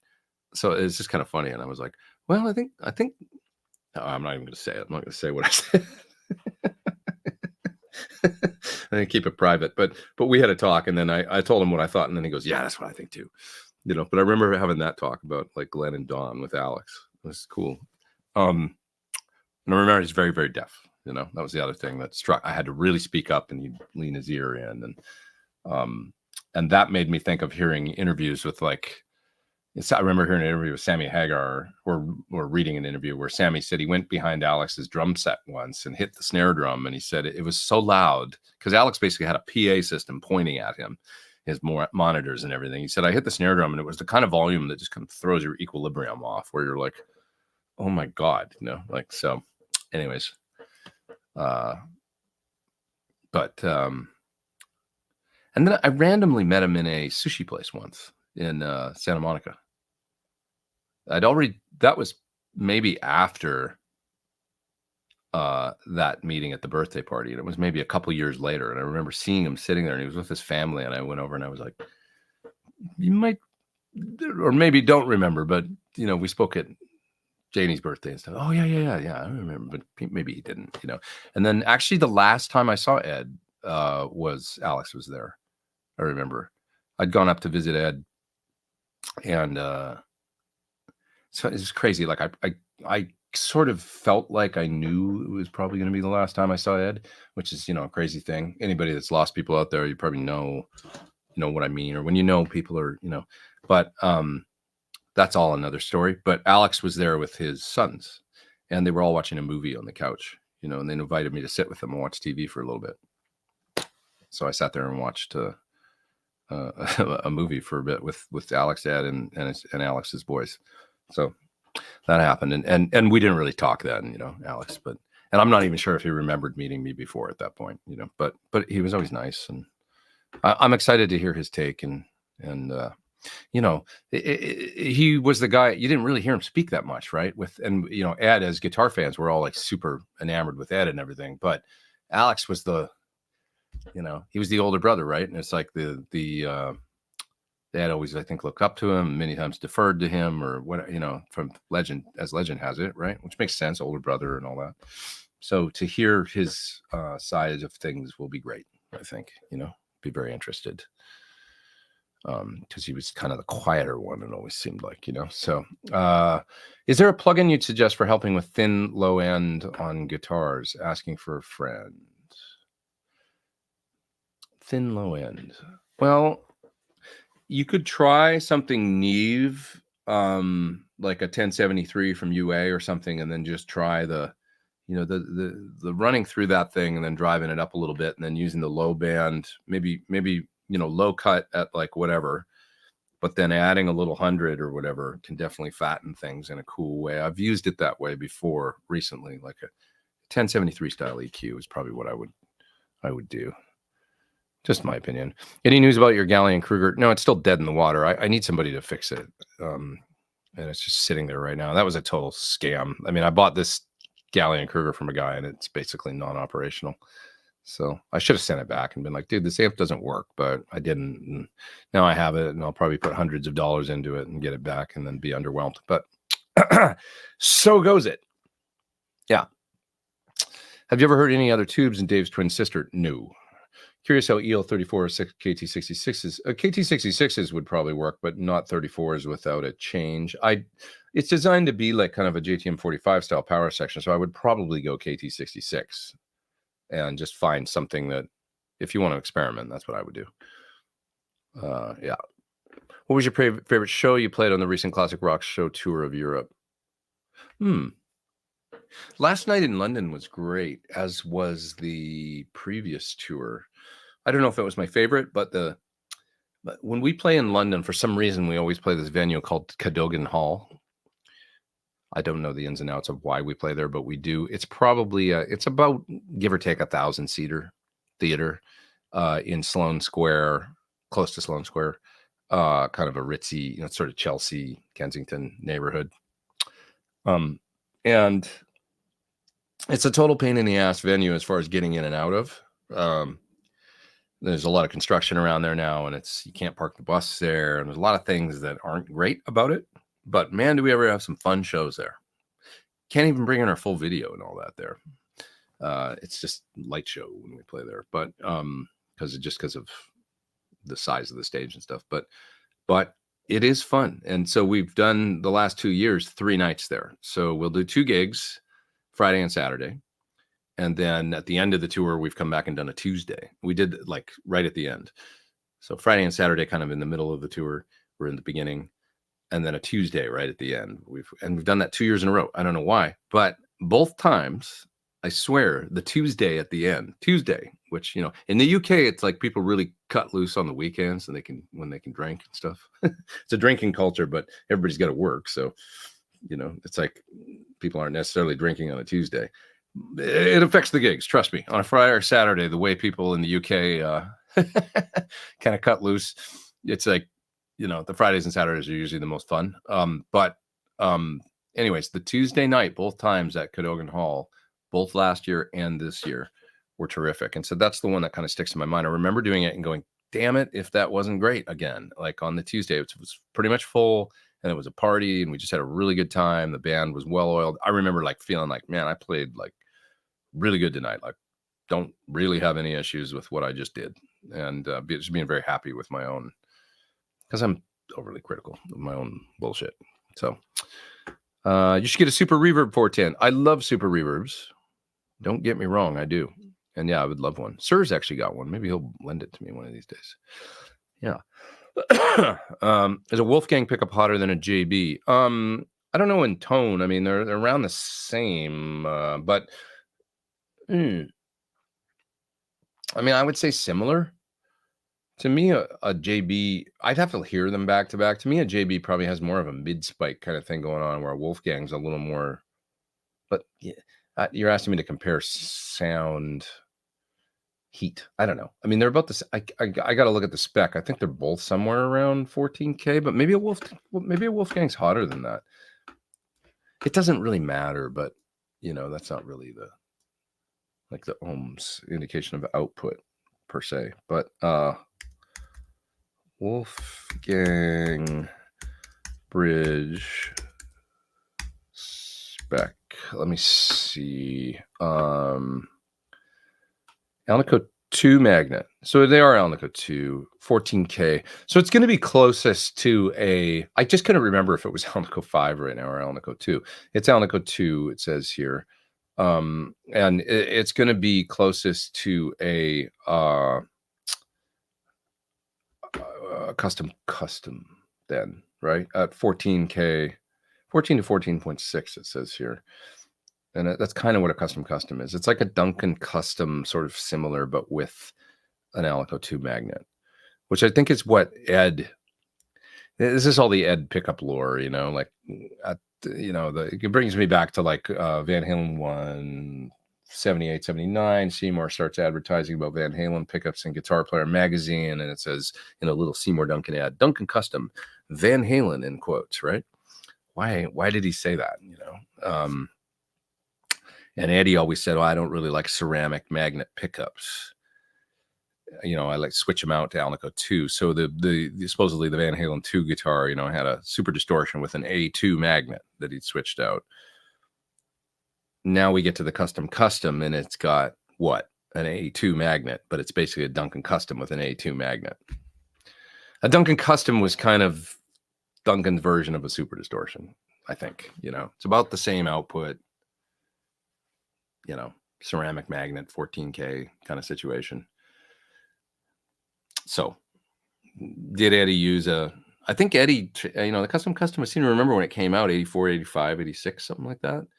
And we all thought, I remember thinking like, that's what Eddie's got in his 5150 guitar probably, so who knows, But I did the shootout with all these pickups, and you can listen to it. I think we did a custom as well as a Frankenstein pickup, which is the Seymour Duncan design for, like, how different are they? I should ask Seymour, like, I should just talk to them, go, all right, you've got this Frankenstein pickup, you got a custom. Like, what the heck is the difference really? Because a lot of Seymour pickups you start to realize, like, okay, a custom is a custom. It's a 14K ceramic magnet pickup. A custom 5 is the exact same pickup with an Alnico 5 magnet. A custom is the exact same pickup with an Alnico 2 magnet. You can get a lot of mileage out of coming out with new products if all you're doing is switching out something like a magnet, right? Which is why when we're doing Thornbuckers, I was like, well, let's do a Thornbucker, but Alnico 2, but let's just use our wind. And then I thought it was a little low. So I'm like, okay, well, let's wind it up to 9K then. So it's the same formula, but just wound a little hotter and then change the magnet. You got a new pickup. It sounds different. It's like, you don't really need to do more than that. So it's kind of interesting. Ian says, I really dig your channel. Thanks, man. Have you ever jammed with fellow Canadian Todd Kearns? Yeah, we did I love Todd. I know Todd going back to 89. I used to see Age of Electric in Canada before I ever moved to LA. So he's always been a great, lovely guy, like the sweetest guy. Couldn't ask for a nicer person on earth. And what a talent, like guitar, bass, and his voice is insane. He's kind of intimidating looking. I mean, he's like 6'5", this towering rock looking character. You would think he might be, and he's just like the sweetest guy. Like, he's the nicest dude. So really love that guy. But we did a Took, his Canadian cover band. They do all Canadian rock songs. That's him and Corey Turco, who played with Shania Twain for years and years, and Shane on drums, and Brent Fitz, who I've also known since probably 88.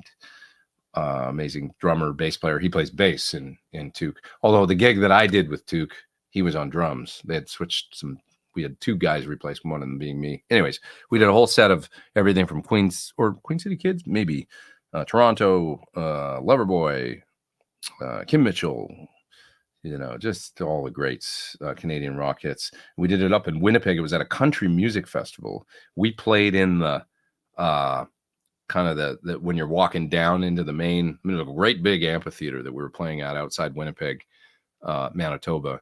There was probably 40, 50,000 people there for this country festival. We played in where the concessions are and stuff. They had a second stage out there where you'd go up and get beers and food and stuff like that. And so we were set up on a little stage up there. So in between the sets, we played. And when we started, there was probably 300 or 400 people milling around, getting food and stuff. But we got a couple thousand people out there watching for sure. And because Todd is like, that guy starts singing and people are like, holy shit, right? And he just sounded amazing. I was like, flying by the seat of my pants, but it was a lot of music to learn for one gig and almost no money.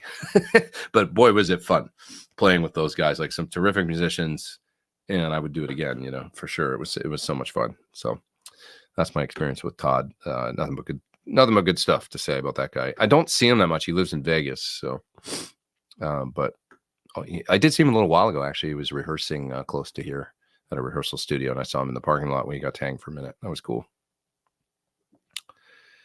Do you know Kevin or any of the folks from Iconic? I think you're talking about Iconic Guitars, right? I've met him, and I know they're having some. I don't know anything about it and the issues, but I did hear there's some things going on, so I don't know exactly what's happening. But sorry to hear that. I have met him though. We've hung and talked a little bit. Yeah. I have veteran 30s and F70s. This is speakers kind of in the V30 camp. Both great, but not really chasing the same thing. Find F70s a little flatter than the Vet 30. Same ballpark possibly, but different enough to me. Which one do you like better, Joe? I wonder, out of those two. Or are they good at different things? Steven says, I've been trying to tell you about Paradigms for years. Well, I knew about them, but I just hadn't had a chance to try them. But they didn't come in 9.5s, you say, when you were using that. Yeah, I switched to 9s, recently, and I'm better for it, I think. Do you know how much tickets are, says Jim, for your classic rock show in the U.S.? I don't. I have no idea, actually, but we can take a look and see. I wonder. I'm curious. We are playing the Scranton, Pennsylvania Cultural Center on March 21st. Let's just Google it and see how much they are. Scranton, PA Cultural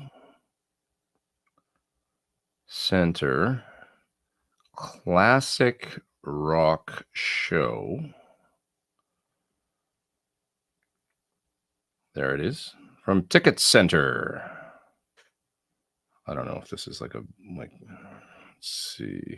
Tickets. How much? How many tickets? One ticket. View tickets. Inventory is limited, it says. View tickets. Checking availability.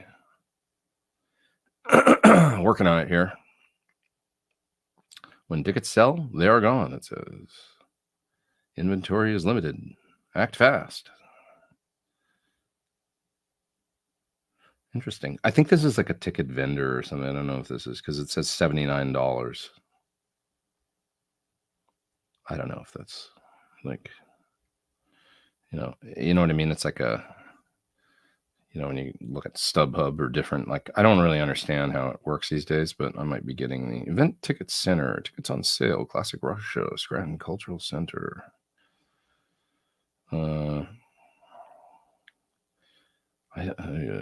USA tour. Let me go right to our website and see here if it tells me. Classic Rock Show. Oh, there we go. Get tickets. This is right off our website, so we'll get a better idea of the price. Buy tickets. Got to jump through a lot of hoops here, I'll tell you. Oh, Ticketmaster. Accept and continue. Looks like $44. What a hell of a price for, come on, a evening of rock onslaught. It's $44 or $50 down on the floor. So up in the balconies, it's $44. You can save $6 by sitting in the balcony. $50, $45 in the first balcony, $44 in the second balcony, or $44 down on the floor. $44 down on the floor. Yeah, looks like something like that. Yeah, come see us at the Scranton Cultural Center. Why do I talk that way? I don't understand myself sometimes. Yeah, all right. I saw recently Slash and Todd jammed with Gilby Clarke. They're all friends, all these people. All these Guns N' Roses types. Or in the orbit of Guns N' Roses. All right. I got a super chat there. I'm going to grab a couple, actually. Sorry, I've missed these. Guitars for your project. How do you incorporate the Lion and 65 Dreambird together for clean and dirty amp in conjunction with the aux stomp? Well, Why do you need the aux stomp? I think there's ways to do this, but I don't know the answer, to be honest. Like the 65, so if you want to combine the two and kind of channel switch between them, I think there's a scenario for that, but I don't know what it is exactly. That would be something I could research and figure out, or you can do the same. But I think there's a way that they've, you know, obviously you want a clean sound, you want your Marshall sound. You can switch between the two, and, you know. But yeah, you could use you could also do it with a switcher, something like an RJM or a Musicom Lab, and have them in loops of the switcher, and then just switch the loops in and out. You know, and you'd have the pedal would be the amp at some point in the chain. That's one way to do it. But there may be a way to remotely, like when you're switching them. I'm sure they've thought of that.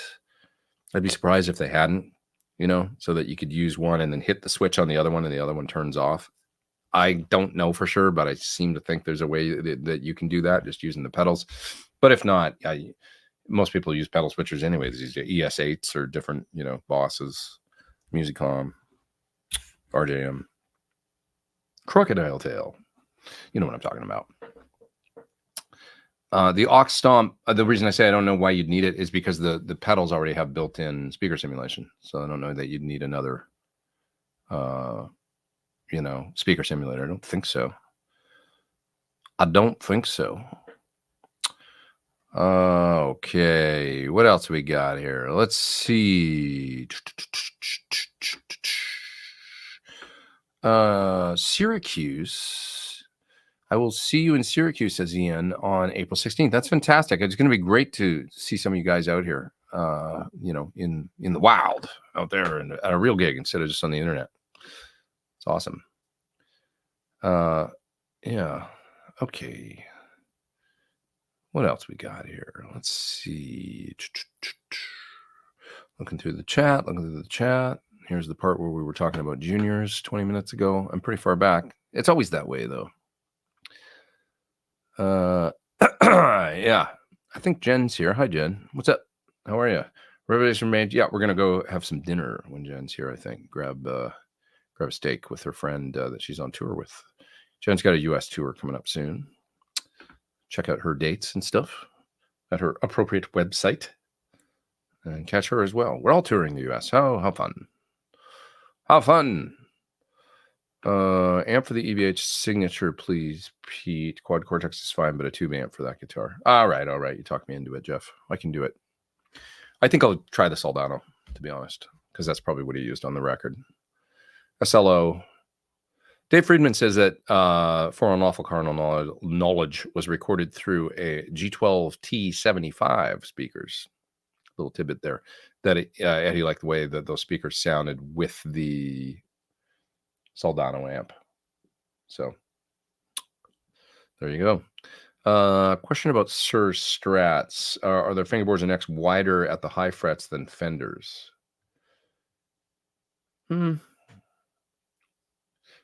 I don't know. It might be a visual trick of the eye. And then the reason I say that, I'll show you. Wait a sec here. Let me see if I've got the guitar. Yeah, here it is. Here's a Sir that has a rounded fingerboard. So this is something you can specify. On the 21 fret models, they've got a rounded, you know, round at the end. So sometimes I'll get 21 fretters because I just don't really use that 22nd fret sometimes. And does that look different than a Fender to you? You know what I mean? So sometimes I think it's the soft edges around here that's a visual, you know. I'm not saying these two necks are the same. They're not. But when you see the square end, does it just look wider because it's square? You know, the end of the fingerboard. Just food for thought. Now I've put this guitar here and put that one down over there, and I don't have room, so I'll just hold it. It might be that, you know. But they make different specs. So, you know, like, for example, my guitar is a 1 11/16, this one, width, whereas the one I was just holding was a 1 5/8. So, you know, the spec here, on this guitar is going to be a little different than that one. I don't know, you know, whether or not they get a little wider than Fenders. But I think it might be that, you know, the squared off at the end or rounded off looks a little maybe, you know. Is there a particular model of Eddie's guitars that you love over all the others? uh, well, the Frankenstein is the kind of the OG, but once I realized the importance of the Destroyer in the first few records, I grew kind of enamored with that whole, you know. Wow, I've been going almost 2 hours already. This has gone fast. I'll go another 10 minutes, and I was like, I think I really got to pee. That's why it must be getting late. And I looked, and it was like, yeah, it is. That was really, I'm just being honest. I'm speaking my mind. I'm verbal diarrheaing it, so to speak, not combined with the fact that I have to pee. But anyways, that's too much information for you out there on the internet. Okay, so is there a particular model? Yeah, probably. I mean, I love some of the offbeat, you know, like the Star with the Dan Electro neck. That thing looks so badass. What are some of the other? I mean, I love the original OG Frankie white and black just because it is so, you know. But the Destroyer, man, and maybe I'm most enamored with the Destroyer before he hacked it, because that's how he recorded Van Halen 1, you know. And the guitar sound is like on "You Really Got Me," right? Or "Jamie's Crying," or any of the songs that he used that guitar on is so legit killer. So it's like, ooh, this is the hidden secret right here, is this guitar, you know, that everybody always thinks of the Super Strat, the Floyd, the whole 9 yards. What about the fixed bridge 24 3/4 scale Ibanez Destroyer that was painted white before he hacked it? Because there's some legit badass stuff recorded on that guitar.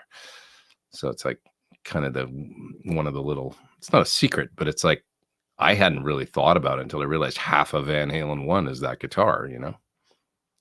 It's not a bolt-on neck Strat with a tremolo. It's a friggin' glue-in neck, two-pneumatic bridge style bridge, you know, and with the tone of, you know what I mean, tone monster. So kind of interesting. That's why I bought that very guitar right there. Had to, you know. Think you'll ever make it up to Canada? I think you mean with the band. I hope so. I mean, that would be killer. It would definitely do well, you know. I'd love to play like a couple April Wine tunes and, you know, make the British get into the Canadian rock, the British guys in the band. I don't know, like, yeah. I mean, we're doing Rush and stuff like that, so it'd be cool. Be cool to do a Canadian tweaked version, you know, with at least 6 or 7 great songs in the set that are from Canadian rock bands. It'll be fun. You know, it's going to be fun. All this said, you guys, I'm so excited to get into doing some creative stuff this year, like my own music and stuff. I'm just balancing everything, but I'm coming to realize like it's very important for me to put out some more music. So that's going to be a real focus of mine, because playing other people's music is great, but you guys don't know me for that. You know what I mean? The reason anybody watches me here or comes around is because of guitar nerdery and creativity. So I'm very aware of that, and I'm aware that I haven't been doing enough of that lately, and I'm feeling very excited about getting that ignited. You know what I mean? So it's exciting for me. So Stealth Parrot says Pete's quite far back in chat. I think I am too. I know. I am really. Yeah. Okay. Let's see. What else we got here?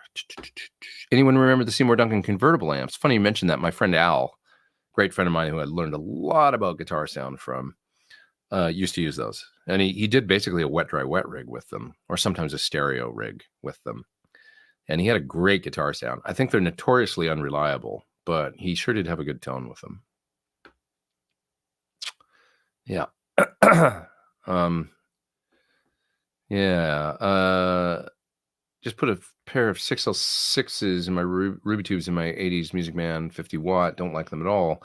Good replacements. Well, Ruby tubes, they could be anything. You know, Ruby's just a rebrander. So you want to ascertain what the original manufacturer of the tubes was, whether it's JJ, whether they're Russian, what they are, and then try something different, I would suggest probably trying some TAD, Tube Amp Doctor Red Bass or whatever they're called, because I think they're getting them from PS Vane. They're making some pretty cool tubes. It's Chinese, but they're, basically, just try and look at the Tube Amp Doctor website and see what they've got for their red bass XL6s and try those, or maybe some JJs. They could be JJs you've already got though, just Ruby rebranded. Cosmic Dude says we drink a little less on a Tuesday over in the UK. Drinking is part of the gig, says Steve. If you can't remember the gig the next day, it was good. Well, not necessarily, but good in one way, maybe bad in others. So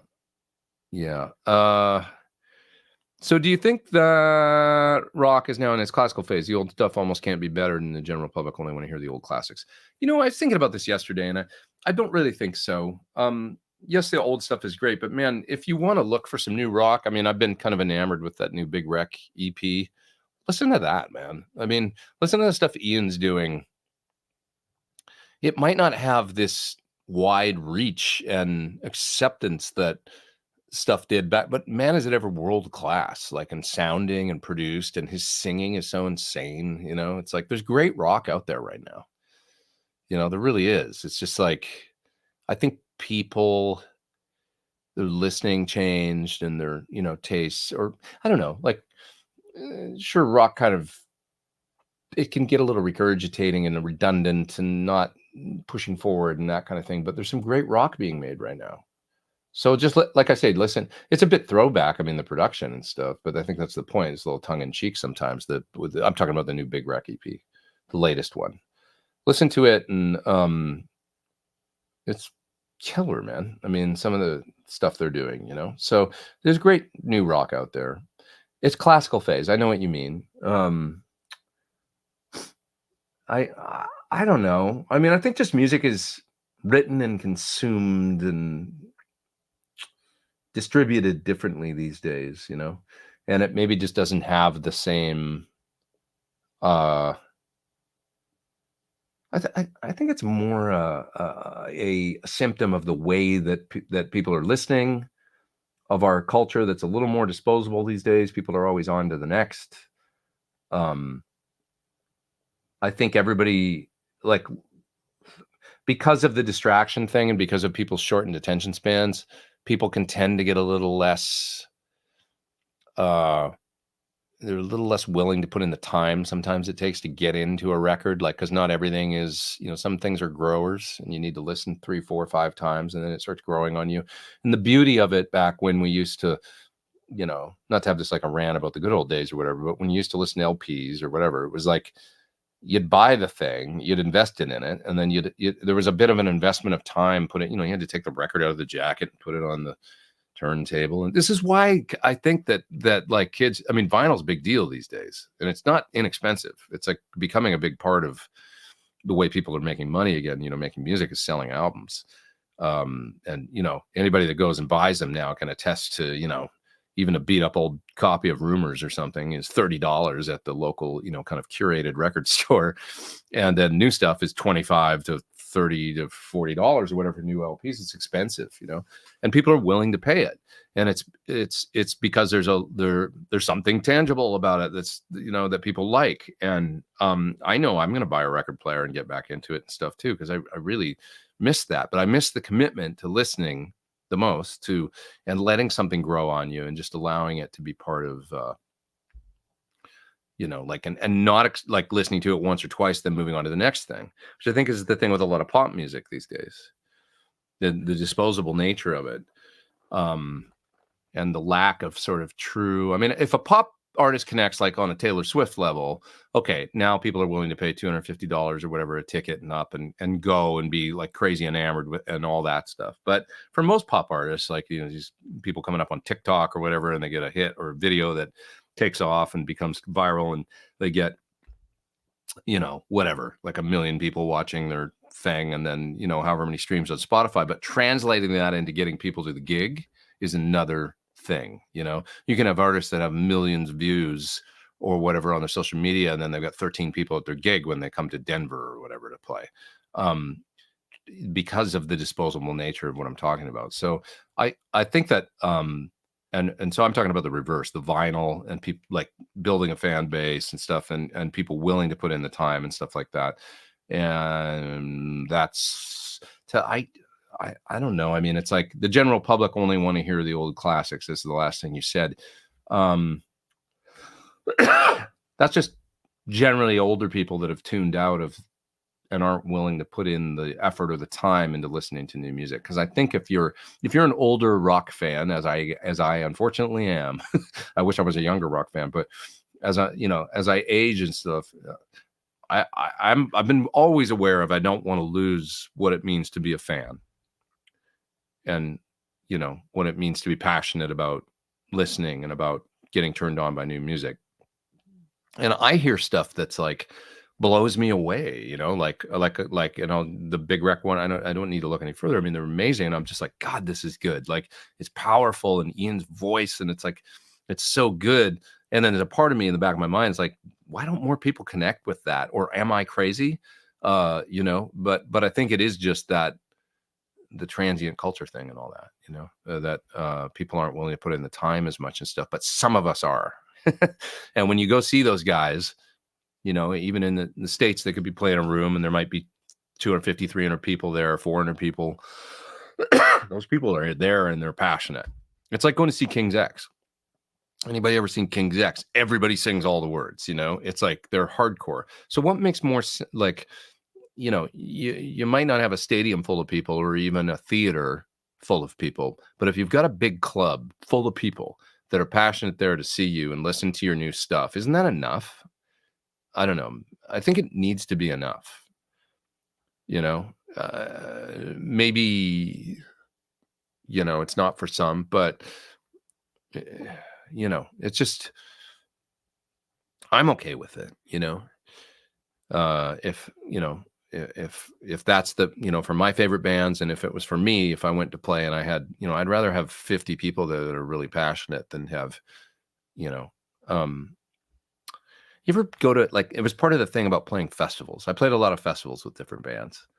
And when you play a festival, you've got a whole bunch of people there to see the show. And unless you're one of the massive bands and one of the headliners, yeah, okay, you're walking in on stage and there might be 50,000 people there. But how many people are there actually to see you, and what you're playing? So it's kind of funny. Like, if you can get a festival crowd going and they're rocking and they're like totally into it and invested, that's pretty cool. I guess the closest thing probably be Chris Cornell. When I played, when I did Chris Cornell shows, solo, we would play from anywhere from probably 1,500 to, like, in theaters, 2,500, 3,000 seaters. That was most of our touring, in theaters across the US and sometimes Europe and South America and stuff. South America, we could go and play to as many, like, probably the biggest gigs we did were probably 10,000, where it was like Chris Cornell crowd. No other bands on the bill, or maybe an opening band, but we did a couple that were like 10,000. I remember Israel 7,000. Those were big gigs where it was like, for Chris as a solo artist. But then we'd go do festivals, right? Anywhere from 25,000 to probably, I don't know, the biggest crowd we probably ever did was probably 50 or 60 with Chris. And with him, you could play Cochise and Spoon Man and Black Hole Sun and stuff in an arena, like, or in a stadium, or a big, Donington or something, wherever we played, and you would see everybody kind of into it. That was the closest, though. But I've done a lot of festivals, even with Chris, where it was like we'd play and people be kind of like lukewarm, because they're like not necessarily there for you. They're there for friggin' Slipknot or whatever. Or everybody's there for something different, and so it's a little more diluted.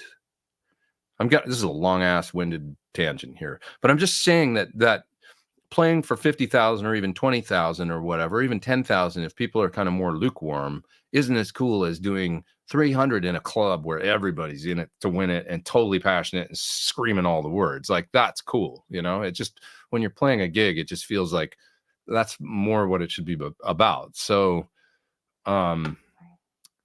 anyways. Boy, I miss these rants that I go on. Thanks for giving me the opportunity to do this Sunday. I really appreciate it. Glad to be back. Matt says, I'm playing in a cover band. It requires a lot of different distortion gain levels, and I'm having trouble getting my drive sounds to cut as much as the cleans. Oh, well, yeah. So this is many times the problem with pedal-based rigs. And this is why when you think about Eddie Van Halen or Angus or anybody that was a volume pedal, Jimmy Page, a volume pedal or volume control on the guitar, player. I guess some people use volume pedals, but their distortion sound, their solo sound was the volume all the way up on the guitar, right? And then to go to cleans, they would roll down to maybe 1 or 2 on the volume on the guitar, or 3 or anywhere in between, right? Or switch to the rhythm pickup or the middle position, or on a Strat, the in between, which kind of hollows the sound out and drops the volume a little bit. And then all the way up is, so by nature, it was just like the distortion sound, the solo sound was the loudest and cutting through.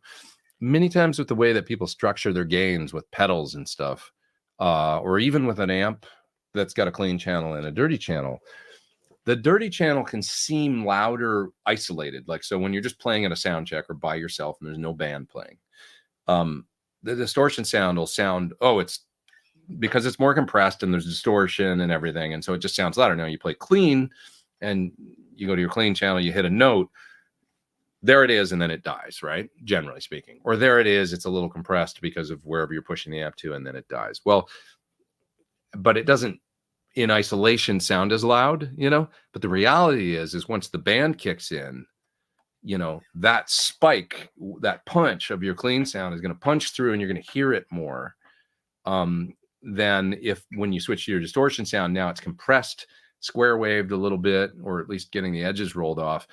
And although the overall level, because of sustaining chords due to overdrive and stuff, right, or ringing out more, but that attack has to be at least where your clean attack was, if maybe not a little more. So the initial spike. So what you should be looking at, if you were looking at a meter, right? Like I'm looking at my meters on my UA interface right now. They're coming up to a certain level as I'm talking, right? So let's say if I was playing clean guitar, they would come up to a certain level and then fall off very quickly. Up to that level, fall off very quickly. If I was to play dirty guitar, that meter would go up to that level and then stay there and then sort of fall off because of the sustain of the guitar, right? Of the overdrive and stuff that's giving you the compression and everything that's happening. What you actually want to have happen is have that sound for your clean sound and then for maybe your dirty rhythm sound be exactly the same, if not a little louder for the dirty sound. Why do I say a little louder for the dirty sound? I'm talking about that spike level that it comes up to. The reason is because what happens in your band when you go to a dirt sound like that, everybody's rocking a little more. So the drummer who doesn't have distortion and stuff is laying into the kit a little louder, opening up the hi-hat, which is friggin' noisy, or playing all of a sudden on the bell, or like whatever, getting a little louder. What happens when you go to the verse where you're playing clean? The drummer's like tightens down on the hat, it's like less high. So there's less noise coming on from the rest of the band, right? So when you go to your dirty rhythm, that drummer opening up the hi-hat and laying into the snare drum and it's going up a few dB because they're hitting it harder and stuff like that. You got to rise to that, And then when you take a solo, you got to go above that substantially. So you got to have your gain staging set like that. In isolation, it can sound like clean is at a volume. Dirty comes up. Oh, that's going to be too loud. Oh, it's kind of, it's almost uncomfortably a little bit louder. Like, I don't know if I like that. And then your solo is like, oh God, that's loud. Like compared to, but in the band, it's going to work. You know what I mean? So it's all how you gain stage. So just get used to setting your rhythm volume a little louder than you think it's probably going to need to be with your distortion or overdrive pedal or whatever you're using to go to that sound. And then your solo volume being like, really? Am I really going to make it that much louder? That sounds like really quite a bit louder. Just try it, And in the context of the gig, I bet you're like, oh my God, it's actually working, You have to have those dynamics built in, so yeah. all right, gonna run pretty quick here, but I'm having fun. So I've almost gone 2:10. What do you think of John Sur's signature guitar? Really liked it, and actually it was the kind of the inspiration for me to try the SSH Plus. in that Sparkle guitar of mine, the new one, because I tried John's guitar one day at work, or at work. At Sir, I do go to there at work sometimes, but to work on things. But I was playing my guitar, and then I plugged his in. And I'm like, well, let's see what this sounds like, because I knew it had the SSH Plus in the bridge. And I was like, oh, it's actually so fun, because I played a JB for years, and into distortion, it's just like sings and rings, and it's easier to play everything. And I was like, all right, this is actually really fun playing a high gain pickup sometimes, for a certain thing. So I like his guitar a lot. I like the color and stuff too. $9.99 there for super chat. So thank you, BB and G'day, for your super chats. I appreciate you guys. Oh, there's another one there. Another one. G'day. Ever met or seen the guys from Nerd Halen? Yeah, I know Caleb a little bit. Yeah, they are a fun band. Totally fun band. Hey, thank you for the super chat. Appreciate that. Yeah. Mike says that this is talking about Celestial speakers. My experience has been the G12 T75 sounds better with modern voiced amps. They're not so great with anything that leans toward vintage. Totally makes sense. The higher power, kind of more, they've got a certain sound, those speakers, that I'm not really crazy about, but with a Soldano, maybe, it's like kind of thing that, could work, I guess, with the higher gain or something like that. It's not my favorite, but Eddie liked it evidently. And who knows how worn in that. I was speaking about this with Friedman yesterday. Jen's going to bed, so I'll just say, night, Jen. Have a good sleep. Take care. See you soon. Yeah, we were talking about speakers and how they can be so all over the map, depending on how worn in they are, and speakers from a different, like there's these, V30 shootouts on the internet and stuff, where there's like, they try every different era of V30 and stuff, and they're so all over the map. But the reality is, it depends how they were played. It's not just like the speaker, it's like how worn in they are and different things, so they can be all over the map. Speakers are maddening. What are you going to do? It's like, just find a cabinet you like and try and stick with it. Earl says your compositions are world class. Thanks, man. I appreciate that. Thank you, man. Thank you. In good company is a cranking tune, says Julian. Thank you. Appreciate that. Yeah, I enjoyed doing that one too. I did. Yeah. Oh, here's a fellow with a 77 Destroyer. That's awesome. Jamalema. My main guitar for 30 years. Did you say yours is bolt-on? No. Mine's glue-in. Yours is probably glue-in too, right? Neck through. You sure it's not glue-in? I think they only made them glue-in. I mean, I know they made a bolt-on too, but that's like a different model. Ibarge asking about the Seymour Duncan convertible. I know what you're talking about. Was that a modular type amp? Yeah, it had these preamp modules you could plug in. So you could it had two channels. You could configure the two channels however you wanted, cleaner, dirtier, whatever. Almost a little like a Synergy idea, except what was going on was the gain stages and the sort of tonal shaping of the amp. Each channel had at least a couple modules that you could put in, and then you could kind of configure the first channel to be a little more vintage Fender, or a little more high watt, or a little more something, and kind of tune the sounds in. And I remember Al had an amazing guitar sound, and he used to use them. Absolutely unreliable, says Travis, because of the module inputs, but sounded so good. Heaviest combo ever made.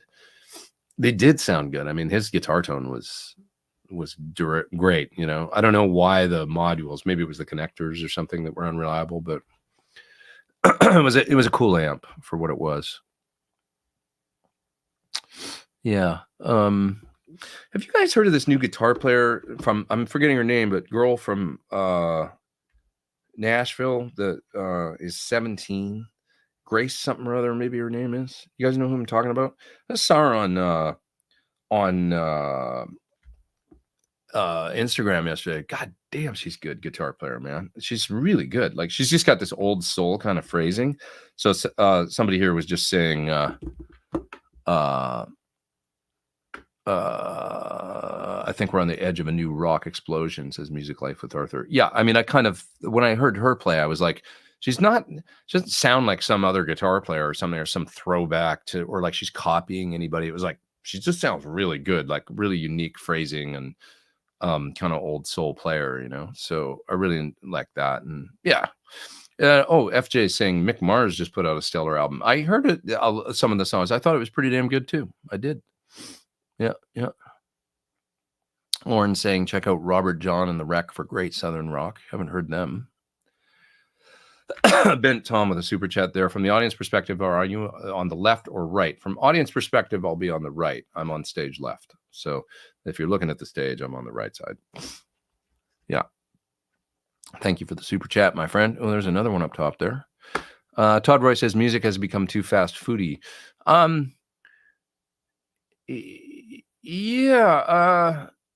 Yeah, I guess, that's the thing. I mean, it's just kind of like people have short attention span, and it's not just young people. I mean, some kids have it for sure. A lot of kids, but some are leading the vinyl, like get away from that. I know Dave Friedman's son is really into music now. And he talks about him and how they go to the record store and spend like $200 every time, but he's super into LPs, and that's great. It's just like young people, they're not doing it because their parents are telling them to. He's like, he did it on his own. It's kind of really interesting. This is a great record. Ray is recommending Jason Bieler and the Baron Bielski Orchestra. Jason from Saigon Kick. I heard a couple songs because of Modern Tech. I was listening to Big Wreck, and then it just kind of segued. Apple Music just sort of plays you whatever it thinks it should, right? And it went into Jason Bieler and the Baron Bielski Orchestra. And I was like, what is this? This sounds really good. And damn, is it good. It's a really cool record if you haven't heard it. This is a singer from Saigon Kick. People might remember them from the 90s. Really progressive and interesting, heavy and melodic and super cool sounding record. So that was another one I heard this week where I'm like, this is killer. Like really, really good new rock. So yeah, 100%. I agree with you. United Effects says my favorite albums are the ones that took many listenings. Yeah, it's really neat when you get a grower like that and you're like, yeah, it's pretty cool. And then you listen a little more and then you listen a little more, give it one more try. And then you're like, ooh, I think I like this a lot. And then do you ever get that thing where like you're afraid to wear it out? So like you listen once, you're like, oh, I want to listen to that again. And you're like, oh, but I don't want to wreck it. Maybe I shouldn't listen again. I won't like it as much the next time. It's like, yeah. Vinyl records make a huge difference in the listening experience. Yeah, you're more committed. You have to kind of sit there, sit there with the LP jacket and read it and the liner notes, and enjoy the experience. It's more about the experience of listening to the music than it is background music and just putting on something. And you know what I mean? I hate that. And I know it's a new thing. That skipping around, listening to different stuff, and you barely get to the chorus. People are changing that kind of is a thing that drives me crazy. Like it's like I want to get immersed in my experience of listening to music was always full sides, at least, of LPs when I started, and I don't really want to change that because I really enjoyed that. I like listening to albums, getting into the feeling of a record. It's like watching a movie. Would you skip around from TV show to TV show to TV show to TV show? Well, what's this one about? What's this one about? And we kind of do that on Netflix. Like you watch a little bit and go, I don't think so. On to the next one. I don't think so. That whole thing. Or do you get into it and really get, yeah, like a good album is like watching Breaking Bad or something. It's like you get invested in the vibe and then you get excited, right? I love that feeling. So yeah, almost time to go, but 2 more super chats came in. I better grab those. Grace Bowers, is that her? Yeah, who I was talking about? Yeah, she's damn good. Or Grace Abrahams? Grace Bauer. I think that's Grace Bauer. Wow, great guitar player. He's playing an SG Junior. SG Special, excuse me, SG Special. And killing it. Starting to move out of modelers and back into amps. Can you build me a super versatile rig out of a single channel 112 combo and some pedals? You've basically got, the Sir, was it the Ombre? Is that the one I'm thinking of? Or no, the Sir Bella. You got that style combo where it's more like a Fendery or whatever, like single channel kind of thing that's clean, and then you put pedals through it. You can go that route. Or you can go the route of something like maybe a Friedman Dirty Shirley or Twin Sister combo, or a Runt, with a clean and a dirty, right? And so I would say, do you want to do all the sounds with pedals, or do you want to do more of the, you want it still like a Marshall drive and a more Fendery clean channel and channel switch. Some great options there, either the Sir or the Friedman. Pick your way you want to go. And then beyond that, I think you need a nice compressor, an overdrive, whatever other flavors. Do you want a fuzz? Do you want a treble booster? Do you need those things? I love my Mobius because it's just like does every modulation sound under the sun quite well. I think, I still love it. I still use it all the time. It makes me happy. And then you want a great delay and reverb, to probably run in the loop of the amp or post to overdrive and distortion pedals. My picks these days are an H90 and a SDE 3000 for delay. If you got both of those, you can do pretty much anything you ever need to do. Might be overkill for you, though. You might just need something along the lines of a nice, Boss DD7 and a RB3 or something, so whatever in between. But that's it pretty much, I would say. Another super chat there. Oops, you're right. My Destroyer is glue-in. Thanks for what you do. Yeah, absolutely. Yeah, I know that could be. I used to mix those up all the time too. Like, is it glue-in? Is it through body? And then I'd look and go, oh, it's glue-in like a Gibson. I see. Like style, it's not running all the way through. You'd see the joint and the dovetail and all that. Yeah. All right. Sessions with Jeff there with the super chat. I have some hum issues using 2 notes M cab. It varies from some to aim. I don't know what that means, but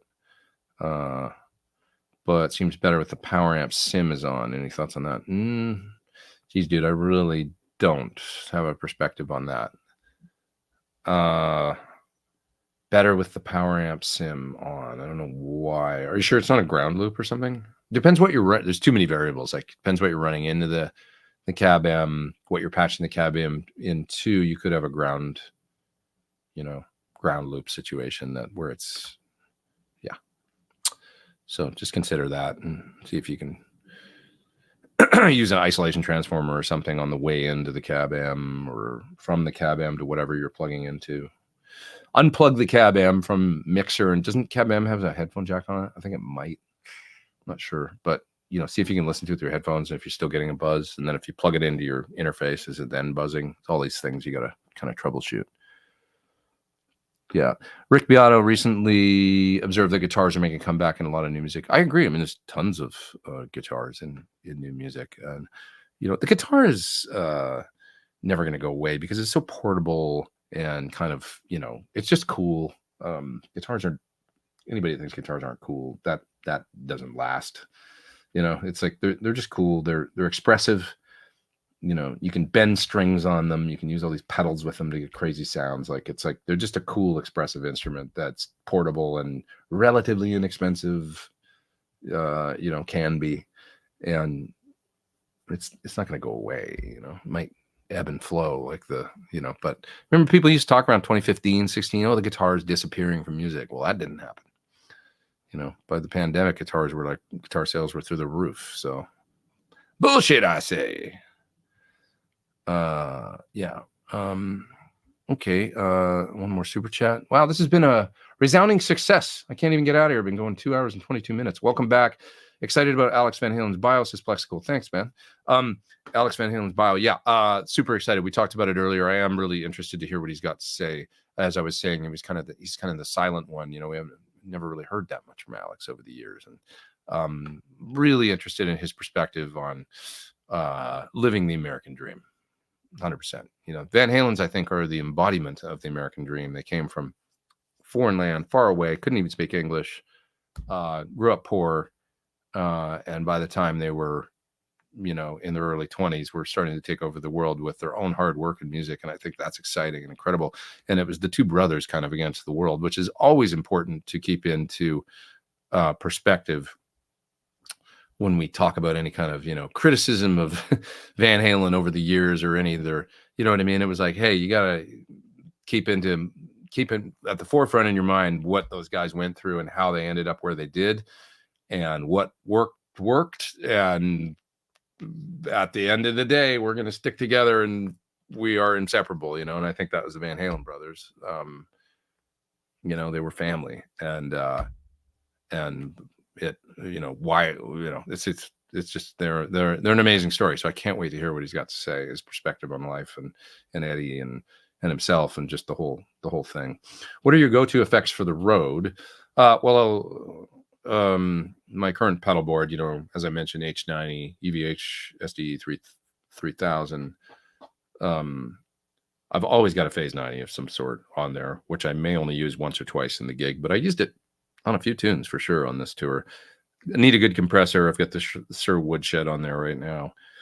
Unit 67 from Drybell, which has been great as just I need more. I need a boost. I need a little more treble and sizzle. So that's on there for that. As I mentioned, the Mobius, super valuable for any mod, tremolo, univibe, chorus, whatever, you know. It's still a terrific pedal, and I don't think anybody makes a multi-mod that's as good, you know, these days. Still, it's fantastic. There's other stuff, but anyways, all right, that's it for me, because I gotta go to the bathroom. Honestly, this was so much fun. I'm really happy to be back here. I'll see you guys next Sunday, same time, same place. And thank you for all your super chats. I can't thank you enough for sticking with me. As always, I really appreciate it. I have so much fun doing this. It's very super healing for me. So this week, working hard on the video for Simon's wonderful EVH signature model here. You know, the history of these guys, a little bit of historical stuff, some playing, of course, on the guitar so you can hear it. Just a little history. I find the history fascinating of this stuff, and you know, so I'll geek out on that. And then also some videos for some fun stuff from Palmer, Game Changer coming soon, Donner Prince, just all kinds of stuff. Excuse me, that I got to get to before I head out for another few weeks. God, I'm burping. Classic rock show on the East Coast of the U.S. All right, everybody, take care. See you all soon.